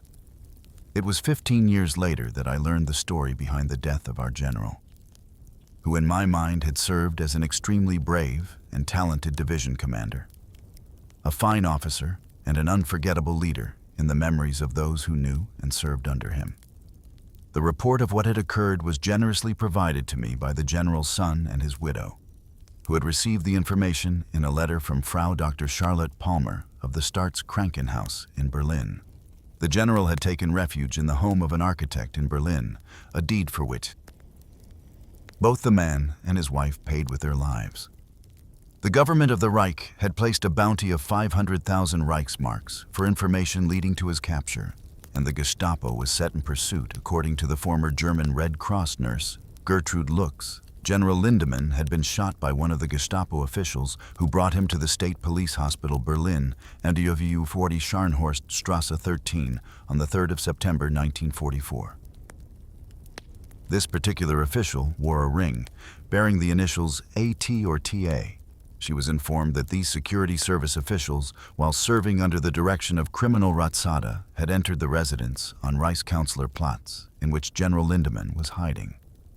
After their arrival, the general managed to lock himself in a room on the uppermost floor and then attempted to climb out the window onto the roof. The Gestapo official managed to kick in part of the door and quickly fired 2 shots toward the figure as he was attempting to climb through the window. At this point, the general obviously collapsed, and the official then asked if he had been hit too, which Lindemann replied, "Yes, I think twice at 14:30. The general was brought to the hospital with a gunshot wound in his abdomen and a flesh wound in his upper thigh.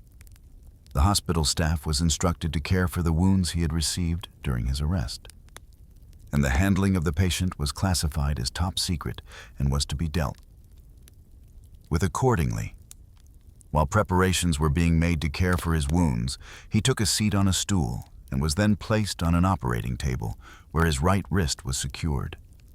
He expressed concern about the binding of his hand, and it was explained to him that the precaution was normal procedure. Prior to surgery, an anesthesia was then intravenously administered, and as he slipped into unconsciousness, the general spoke in a loud voice. "I am General Lindemann. I am innocent. I am dying for Germany. Please greet my wife." The operation, which lasted 100 minutes, revealed that the colon had been penetrated twice, causing poisonous leakage that later infected his internal organs. The flesh wound in his upper thigh was tended as well. Following the operation, he was taken to room 116 of the surgical unit, where 2 Gestapo officials remained constantly on watch while he was still under narcosis. Both his hands were bound to either side of the bed. It was then arranged that an interrogation would take place. When his condition would permit, and he was strong enough to withstand questioning on the following day, the condition of the patient was much improved. The night nurse. Gertrude Lux explained to the SD officials that the patient could not receive proper care as long as his hands remained bound, and managed to convince them to free the bonds during the morning and evening washing, which lasted for approximately an hour and a half on the 4th of September. It was attempted through Frau Alexandra Roloff and Dr. Maria Darlene to notify the relatives of the patient's status. On the 5th of September, the bonds were removed from his wrists, and a post-operative examination revealed that peritonitis had set in, which made any immediate interrogation inadvisable. Despite the seriousness of his wound, his circulation and blood pressure remained relatively acceptable during the numerous air raid warnings with which Berlin was plagued. At this time, he was removed from his room and taken to the operations bunker. And he noticed that the SD official went to lengths to ensure that he was always taken to a very safe area. Probably as much for the security of the SD personnel as for the security of the general one time. When the SD guard momentarily left his charge alone with the nurse to relieve himself, General Lindemann asked her nurse Gertrude how is the situation at the front. In view of the recent events, the nurse was unsure of how to respond to this curious question and hesitantly asked, "Aren't you aware of what is happening to you?" "Of course, but it is not of importance, while so many are dying." He responded on another occasion. He thanked her for caring for him and mentioned that he had 2 sons at the front. The isolated peritonitis developed into a general abdominal infection, and the general's condition began to worsen. On the 11th of September, a blood transfusion was ordered, but noon of the same day, the Gestapo personnel received a phone call to warn them that a plan to free the general could be in progress. For several days afterward, the SD officials kept a loaded pistol within quick reach on their night table on the 13th of September. Professor Hoker, chief surgeon of state hospitals, examined the patient in the surgical ward when he introduced himself. General Lindemann simply closed his eyes and did not reply. The professor opened the wound and drained an abscess without administering anesthesia. The general did not speak or utter a sound during or after the examination. Following the examination, Professor Hosch contacted Criminal Ratsada by telephone and explained to him that the condition of the patient was serious and that an interrogation must be conducted as soon as possible if they wished to gain any information at all from him. Following this conversation, Dr. Charlotte Palmer contacted Dr. Titze, the director of the internal section of the hospital. It was decided that the patient would be given a large dose of Pantopon rather than the regular hourly application of circulatory medicine during the night. This decision was never put into effect, as approximately 1/2 hour later, more Gestapo officials appeared and interrogated the general for a period of approximately 2 hours. On the evening of the 13th of September, news of his arrest was broadcast over the radio networks. And the next morning, the incident first appeared in the newspapers. On the afternoon of the 21st of September, he was interrogated once again for a short period of time, and on that evening, his condition worsened considerably. At approximately 0300, the 22nd of September, his blood pressure dropped, and about 2 hours and 15 minutes later, he lost consciousness, never to awaken throughout his interrogation and during his internment at the hospital. He never expressed any outward sign of physical pain after his death. His body was confiscated by the Gestapo, and his last resting place remains unknown. during the days of July and August, we became specialists in withdrawal and retreat. Despite our lack of formal training in the practice of this art, the old Guth riders thoroughly fulfilled their roles as the backbone of the battalions, split up into small combat units. We were no longer routinely assigned to our own division, but were constantly shifted from unit to unit with seemingly little planning or organization. We became in large part reliant on our own ingenuity for supply and support, and we learned that any given situation was likely to change without warning. Earlier, it had been standard procedure to establish a proper supply and support organization whenever new positions were occupied, which would involve the pre-positioning of ordnance and rations for all personnel, including a systematic plan for caring for the wounded. With the breakdown of the standard order of battle, such systematic planning was no longer possible, and we found it increasingly necessary to provide for ourselves without expecting or relying on support from the higher command. We had developed a sensitive, self-reliant intelligence network that could inform us of the general conditions of our front on a large scale. The lack of mail deliveries for an extended period of time became a sure sign that another major catastrophe had occurred from our frontline positions. It was not always possible to discern what might have been occurring several kilometers distant from our location. But as battle-hardened veterans, the Lancers could quickly assess the situation around them and instinctively become aware of impending disaster. From a distance, we could hear the heavy artillery barrages as the enemy prepared to strike a sector of the front. And from the far-off gunfire and the customary sound of throbbing engines and grinding of tracks associated with heavy armor, we could determine a breakthrough on our right or left flank, thus giving us only a few precious minutes hastily to prepare a withdrawal, the order for which would inevitably arrive at the last possible moment in the early morning. Hours I arrived at our new defense sector in the area of Duneburg and set about establishing our defensive line and briefing the remains of the battle group and the 1st Battalion Regiment 437. I was assisted by several NCOs and Oberger fighters.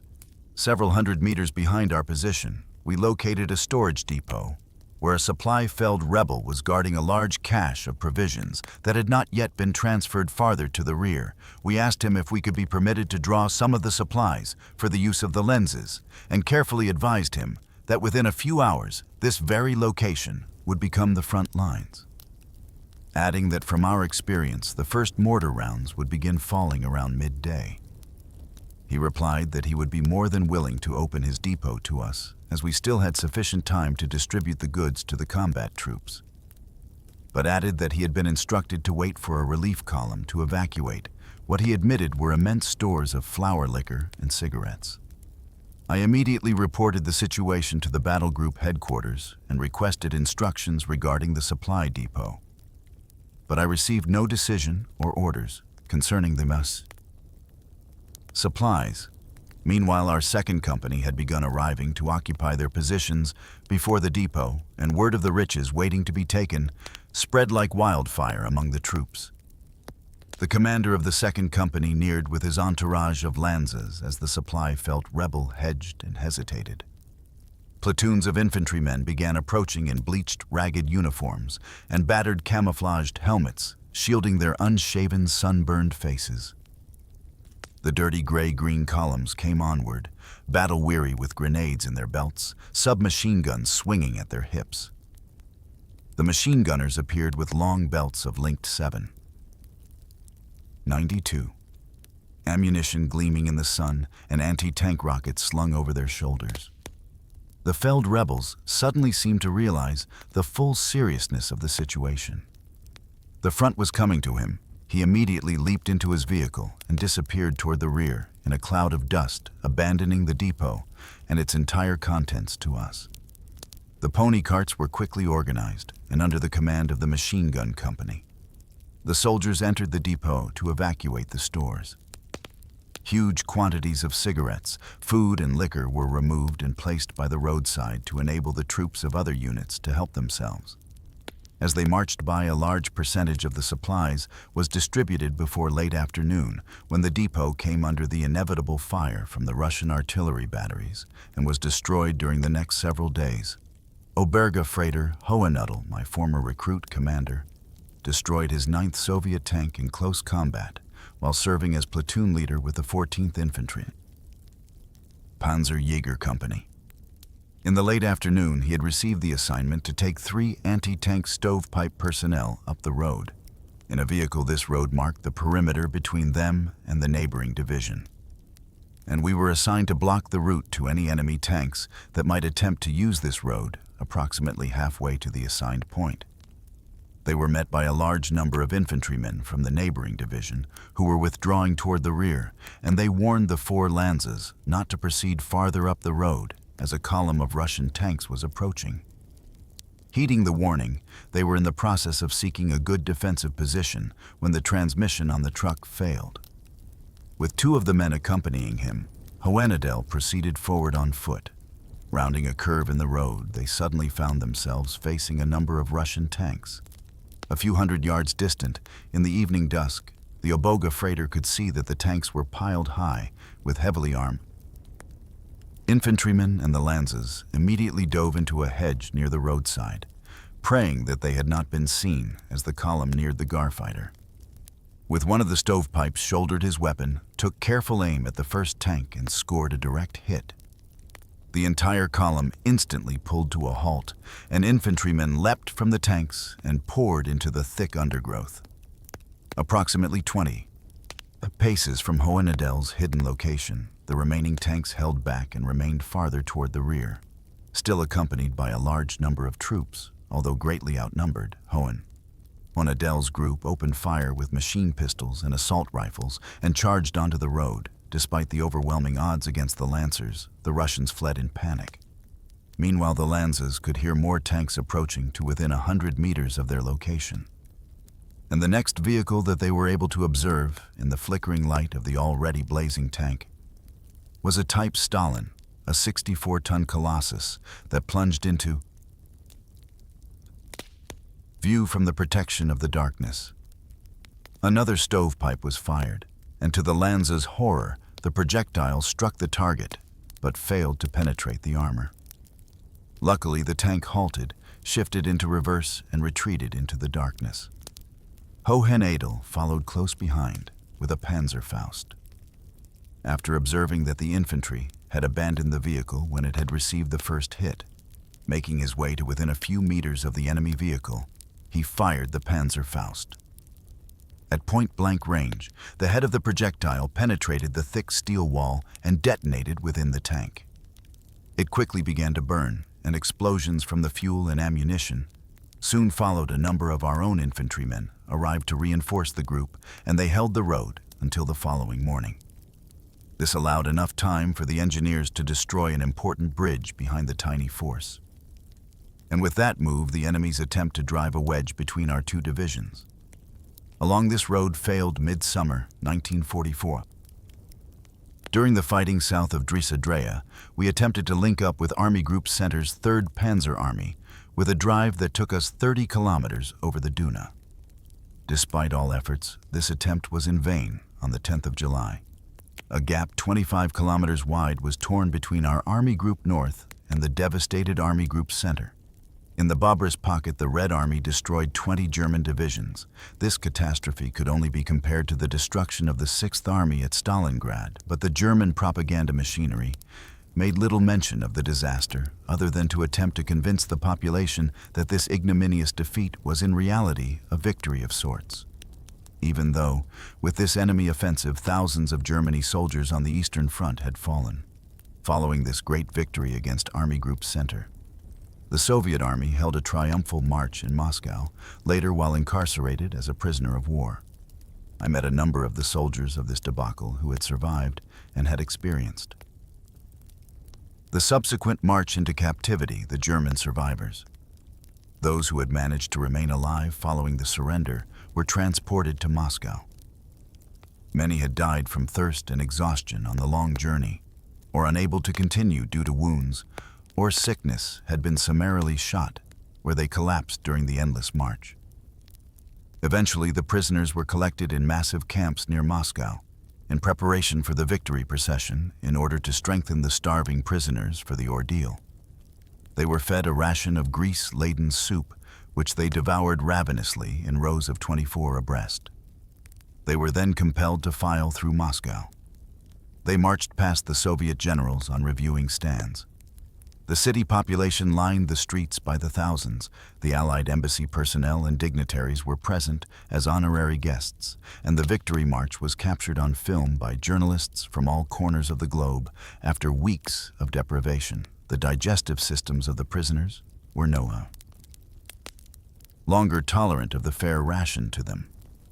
And during the march through the city, the ragged columns became stricken with acute diarrhea, which served to weaken them to an even greater extent. Thousands of the Voinoplanes were unable to control their tortured bowels. Throughout the Victory Parade, and later in the United States, a film was released showing the filth of the fascist invaders being cleaned from the streets of Moscow as an example of the agony of defeat. During ancient times, it was common for the victorious forces to parade their prisoners through Rome or Carthage. The prisoners would become slaves of the victors, but there was nevertheless often a semblance of protection through laws and basic rights. In the 20th century, prisoners were often afforded little or no protection in any form and remained free game. For the victors, one could beat them, work them to death, shoot them, or simply let them starve. It was widely accepted within the ranks of those fighting in the East that death on the battlefield was preferable to an unknown destiny in a Soviet prisoner of war camp. This mentality often played a role in the many acts of bravery demonstrated by individuals or entire units during the closing days of the war. It was not at all uncommon for entire companies, battalions, and battle groups to fight to the last man. The survivors going into captivity only when ammunition was exhausted and wounds were too grave to allow further resistance in July. A massive force of 29 Russian infantry divisions and an armored corps of the 1st Baltic and 3rd White Russian Front pushed through the gap in the defenses of Army Group Central and streamed westward toward the Baltic Sea. With this thrust, the fate of Army Group North, composed of 23 German divisions, was sealed. These doomed divisions, isolated and totally cut off from Germany, were later to be designated Army Group Courland and would hold out against overwhelming odds until the bitter end. In July 1944, the front of the Army Group in the south ran west of Shaolin to Metal. The Soviets succeeded in pushing 20 divisions through this line, and on the 29th of July, they arrived at Tukum and were then standing on the Baltic Sea. Although the German divisions fought bitterly at Agnista on the Duna bridgehead, at Stockmensov, and in the area of Ergli, they were nevertheless severed from the only possible land route to Germany in August. General Graf Struckwitz attempted to recapture Tukum behind us with his Panzer Group on the 20th of August. He succeeded in taking this strategically important sector. And for the moment, we breathed more easily. This victory was recognized as an overwhelming accomplishment not only for Graf Struckwitz and his panzer crews, but also for the sailors of the cruiser Prince Eugen and escorting destroyers and torpedo boats who had bombarded the Russian positions at Tukum from the sea. On 21 and the 22nd of August, we attacked the town of Ergli with the weakened 1st Battalion of Regiment 437. Near the banks of the Oder, we captured the forward positions and assaulted the Russians through the cemetery of Ergli. We sought shelter between the gravestones as we came under mortar and artillery fire with shrapnel hissing and smashing against the stone memorials where we lay, knowing that to remain at this location was to invite imminent death or wounding volley. And I fired our submachine guns on the run as we advanced with the battalion staff through the barrage a short distance ahead. A row of underbrush offered cover, and I dodged through the grave markers toward the concealment.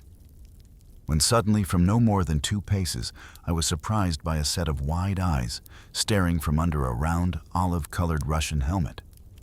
Our eyes seemed to lock on one another's for an eternity.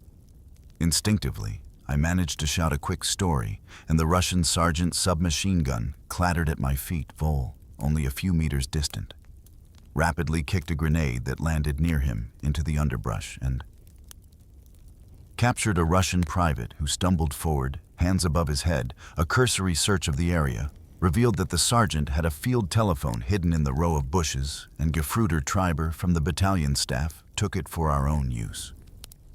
But not before dialing the Soviet unit at the other end of the communications cable and shouting, "Fritzen!" "Here, yes," into the telephone as they came on the line. The communications wire disappeared into the undergrowth, revealing to us the direction in which we needed to advance. The Russian sergeant had been directing the mortar and artillery fire that had threatened to cut off our attack. And with his capture, his unit could no longer receive information regarding our movement or position. We called in 80mm mortar fire, as well as 150mm artillery support from the 13th Artillery Battery on the commanding height southeast of Ugly. And behind this curtain of fire, we assaulted the hill with 50 men Vol, a former artillerist who had served with the 132D. Artillery regiment in the Crimea established liaison between our location and two of our division's batteries that had taken up positions behind Ugly during the night as a means of holding the heights against overpowering opposition. We developed a new but dangerous tactic with only a weakened means of defense. It was obvious that we would not be able to hold our positions without the unfailing support of the artillerists during the night. We would establish 2 machine gun posts forward of the crest. As dawn began to break, we would evacuate these positions, withdrawing the lancers to the lee side of the height, approximately 200 meters from the crest. Predictably, the Soviets would advance in the wake of our withdrawing units, and as soon as we observed the first Russian helmets appearing on the crest of the heights, I would order 105 millibar barrages directly on our previous positions. This was unfailingly successful in driving the enemy back to their line, and in the evening light, we would again occupy the positions. In this manner, we were able to hold our positions on Egg Hill before Ergli for nearly 2 weeks. In the last days of August, Lieutenant Steinhardt reported to us with 80 men from the Luftwaffe as reinforcements for the battalion. They were assigned to Grenadier Regiment 438 and adjusted quickly to their new role as infantrymen, proving themselves reliable and brave. Fighters throughout this period, we maintained an excellent relationship with the regimental commander, Obasians, and his adjutant, Hauptmann von Daimling. In the closing days of August, we were pulled back to serve as the regimental reserve to the old, ugly estate after a long period of fighting rear-guard actions. We had finally been placed under the command of our old regiment again. It was now commanded by one of the old hatchets from Regiment 436, Major Oxnard. He had heard of our defense of Egg Hill. And he approached us as I and 120 men from the battalion lay resting in the churchyard of Ergli. He greeted me warmly, and with his arm about my shoulders, we spoke briefly of old times that we had both enjoyed with the regiment. It remained unsaid, but we remained fully aware that in all likelihood we were approaching our last and final battlefield, as we spoke of so many of our comrades that now lay buried in Russian soil. He paused long enough to gaze on the tattered, filthy survivors lying on the earth. Exhausted and with moist eyes, he suddenly turned and departed. The days of the Helden cloud descended on us. The rear support personnel were being rounded up in ever greater numbers and pressed into service as infantry Luftwaffe. Personnel still wearing their blue-gray uniforms and without a single day's training in infantry tactics and only cursory instruction in the use of automatic weapons found themselves reporting to us fully unprepared yet willing to face an ever stronger enemy.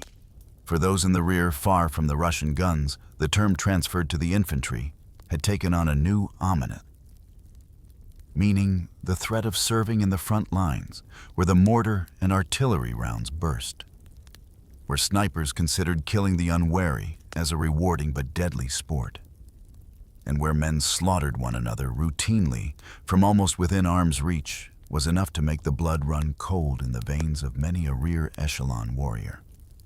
The phrase punitive transfer was heard among the troops more often. This term was regarded with disgust and contempt by the older infantry veterans and survivors of many battles. And the practice as a penalty for a perceived or real infraction served to promote ill feelings between the battalion veterans and those troops who had been transferred to us for disciplinary reasons as that became more commonplace. The professional infantrymen were obliged to ask themselves if the years spent in the foremost lines, the deprivations suffered, and the horrors experienced had been regarded as nothing more than a disciplinary action. There was one General Oberst, in particular, whose highly esteemed rank insignia could, in the minds of those who had personally experienced his peculiar style of leadership, only be credited to the Golden Party badge he wore and to his philosophy of placing his loyalty to the National Socialist Party above his loyalty to the troops whose lives were entrusted to him. General August Schörne made a practice of punishing Lanza's non-commissioned officers and officers with immediate transfer to the infantry. For any insignificant infraction, it was generally agreed that this high-ranking gentleman obviously understood nothing of the code of honor held by the German infantry, by sending offenders to the infantry as a form of punishment. He contributed to the degradation of the soldiers' willingness to sacrifice themselves for what they had been taught was right. And just one evening, a non-commissioned officer trained as a weapons specialist reported to me for duty from battalion headquarters. He informed me that he was reporting as ordered by the General Oberst and was to be demoted in rank and placed in the foremost lines. The following day, we received the punitive report carefully printed as an official document bearing the letterhead of Army Group North, signed by the General Oberst with an oversized S. As the initial for sure, this highly trained Feld rebel had been a precision toolmaker. By profession had attended the Army Weapons School and as such could be considered an irreplaceable asset to his battalion. The General Oberst, so he explained, was not concerned with how the battalion would keep its machine guns and assault rifles in repair, but with the idea that discipline must be maintained and that infractions would be severely punished. The perceived infraction had occurred when this failed rebel was en route to a rearward weapons depot to obtain urgently needed parts for his unit's weapons. He had been riding on the running board of a regimental vehicle when he observed a high-ranking general at a crossroads, and he had dutifully leapt from the vehicle to report. He removed his pipe with his left hand and held it at his side as he rendered the customary salute. He was unable to put the pipe in his uniform pocket as it was lit and would thus burn his tunic. As he saluted, the general demanded to be shown the item he was holding in his hand. He showed the officer with crimson and gold collar insignia his pipe and was immediately told to toss it away, the failed rebel. Then dutifully tapped the pipe against the sole of his boot and quickly stuck it into his tunic pocket, an action that would have been considered perfectly acceptable by any reasonable officer. For this grave offense he was to be punished. He remained with us for several days at battalion headquarters, where he found employment repairing and refurbishing our battle-worn weapons. Almost 1 week later, I was approached by a one-armed staff officer who appeared unexpectedly at our headquarters. This lightning had been assigned the unenviable task of confirming that the sentence of the soldier involved in this incident was indeed being carried through. It was at this time that I made my first and only false report. During my entire military experience, the man was killed in action 2 days ago. The officer then disappeared, and I never regretted the false report. It was the duty of every officer to ensure the welfare of his men. And I considered the Feld rebel's skill and his ability to keep our weapons in the best working order to be far more valuable to the war effort than simply to obey this preposterous order. During the last weeks, the division had been pulled back over the Russian-Baltic border, and once again we had European soil under our feet. The area had served as a geographic buffer for centuries between Central and Northern Europe, as well as between East and West. To the casual observer, the softly undulating terrain renders a peaceful atmosphere. The hilltops are loosely crowned with pines, maple and oak. The shallow valleys are carpeted with grass damp. Moor and small lakes surrounded with birch trees. The landscape is interspersed with small, fast-moving streams that flow into the Duna River, which meets the Baltic Sea at Riga. The inhabitants were primarily engaged in farming or forestry. The earth is fruitful, and for Eastern Europe the climate is comparatively mild. Cattle, pigs, and sheep are raised in abundance, and the people live in wooden houses with a large living quarters, a bathing room, and solidly built barns. For the animals, large, well-constructed cellars are usually built in close proximity to the houses. During the fighting in the areas of Stockmannshof, Agnista, and Ergli, and from Riga to Cortland, we use the cellars for battalion and company headquarters. When possible, the local estates, somewhat smaller than those of their Prussian cousins to the west, are scattered throughout the land with villages alongside primitive roadways that are constructed more for use by horse-drawn carts than for motorized vehicles. Although the farm and village dwellings display a distinctive Eastern architecture, the larger structures in the cities and towns are of definite German design. The cities contain churches and public buildings of Lower German Baroque style from the Middle Ages. The peaceful landscape with clean homes, villages, and towns reminded us of our own homeland, to the extent that it made our current situation, being severed and isolated from our familiar surroundings and families, somewhat easier to bear. The field kitchens welcomed supplies of fresh vegetables, new potatoes and pork, and the supply officers and each company spice strove to enhance their reputations as they competed with one another to provide the best possible provisions to the soldiers at the front. The last days of August found the battalions and regiments of the 132d Infantry Division engaged in battle west of Modan and near Ergli against an enemy immensely superior in material and manpower. Following this heavy fighting, it was necessary to disband the 437th Grenadier Regiment due to the heavy losses suffered without hope of replacements. On the 14th of September, the last commander of Regiment 437, Major Oxner, holder of the Knight's Cross, was killed in action. At Ergli during the war in Russia, he had been wounded no less than 8 times and had hardly recovered from his most recent wounds when he met his fate on the battlefield at the beginning of September. Hauptmann Dettel assumed command of the battalion. He was a genuine Bavarian with a sense of humor and a strong athletic build. He was known for his short-stemmed pipe, which he referred to as his nose warmer. I remained on the staff serving as battalion adjutant, and Volley was assigned duties as the ordnance officer. Gerd Perna was our medical officer, and the machine gun company was commanded by the blonde Hauptmann Fred Fuchsius, whom we had nicknamed Pierre Gint. The few survivors within our old circle of friends had become inseparable, and only wounds or death could break the bonds of comradeship among us. It must be said that this remained the only positive aspect that we experienced during our total war. Following the dispersal of Regiment 437, the units were reassigned to the staff to the 13th Infantry Company, to the 14th Panzer Jaeger Company of Grenadier Regiment 436, and to Infantry Regiment 438. Only one Grenadier battalion remained intact, and it was permitted to continue carrying the designation 2 Grenadier Battalion Infantry Regiment 437, although it was now assigned to Infantry Regiment 436. Those of us from the 437th took pride in continuing to wear our old numerical designation, the regimental commander of 436. Knight's Cross winner Oberst SEP Drexel was one of the few commanders to have fought through both world wars and survived. He had a sterling reputation for the absolute fairness and loyalty he consistently exhibited to his troops. He was a commander with a rare talent for knowing when the situation required a stern disciplinarian or when permissiveness could be accepted. The troops referred to him unofficially as Papa Drexel, and those with a close relationship to him often took the liberty of calling him Uncle Sepp. The new officers and men immediately developed an excellent relationship with him. Once again, we narrowly escaped disaster on the 14th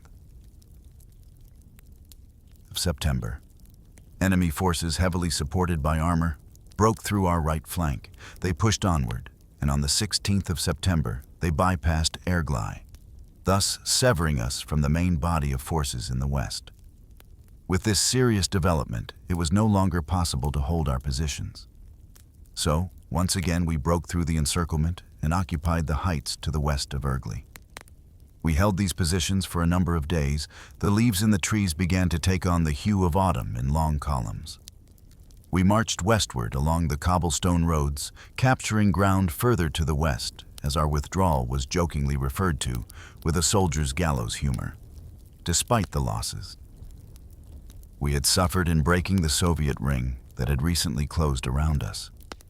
We continued to conduct an orderly retreat as we drew ever closer to the sea, from where we could withdraw no farther. Far to the north, the Russians had launched their offensive at the end of September between Nava and Pleskau. This offensive forced the withdrawal of all German forces north of the Duna, and the plans for the evacuation of Riga were set into motion.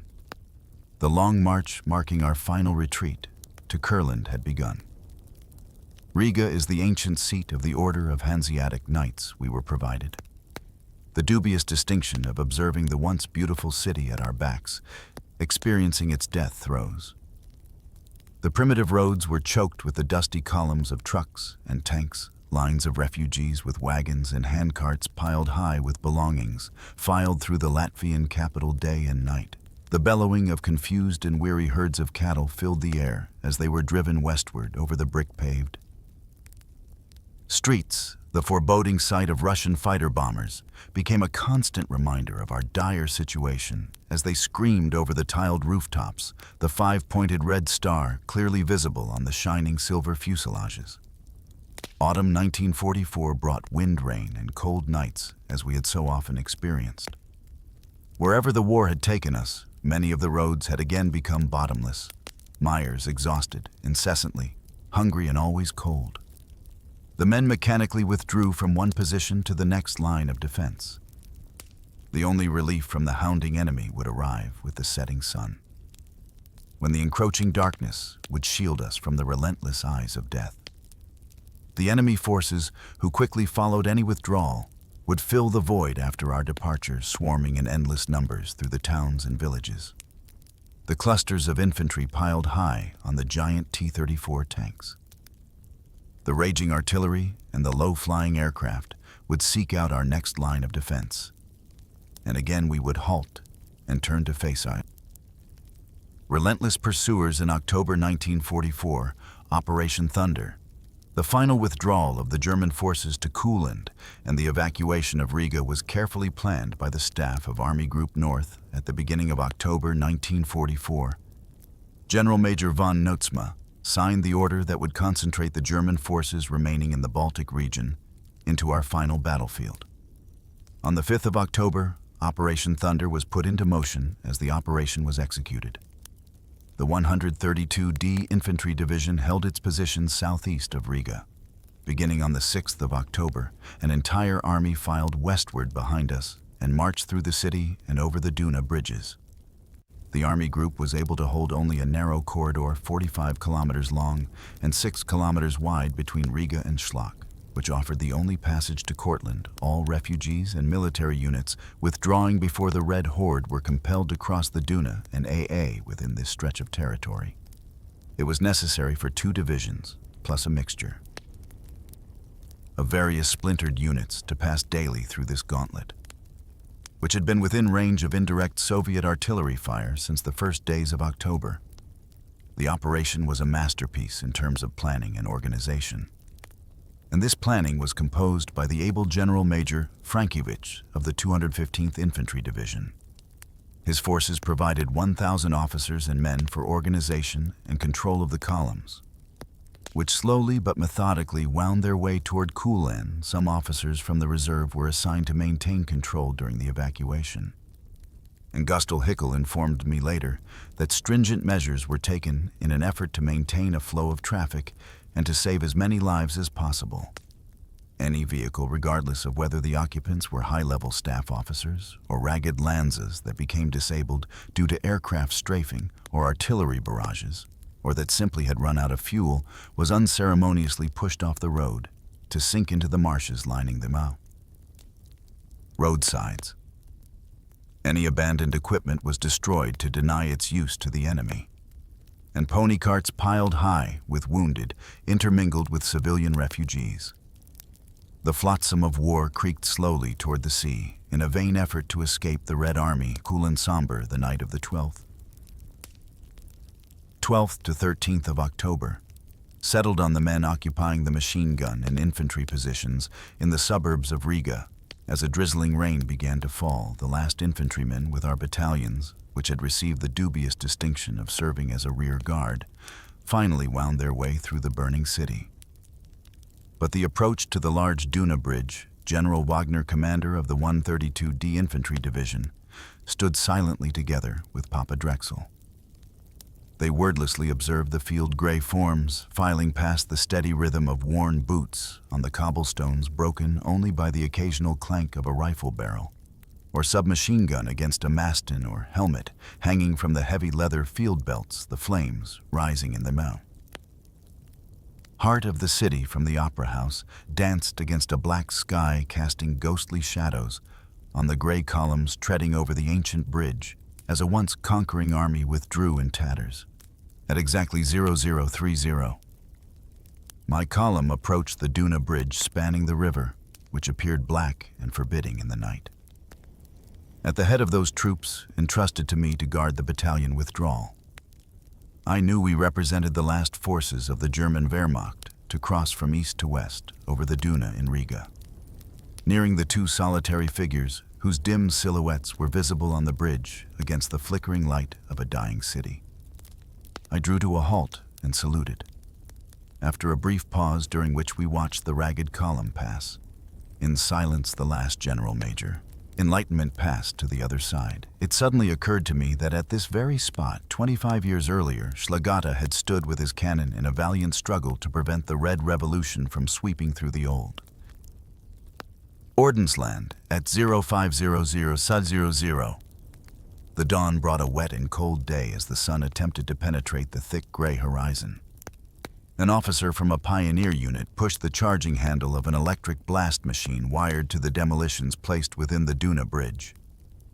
A gigantic ball of flame shot into the air over the river, and the atmosphere was rent by an enormous explosion as the bridge finally collapsed into the Duna, severing us once again from the Soviet army.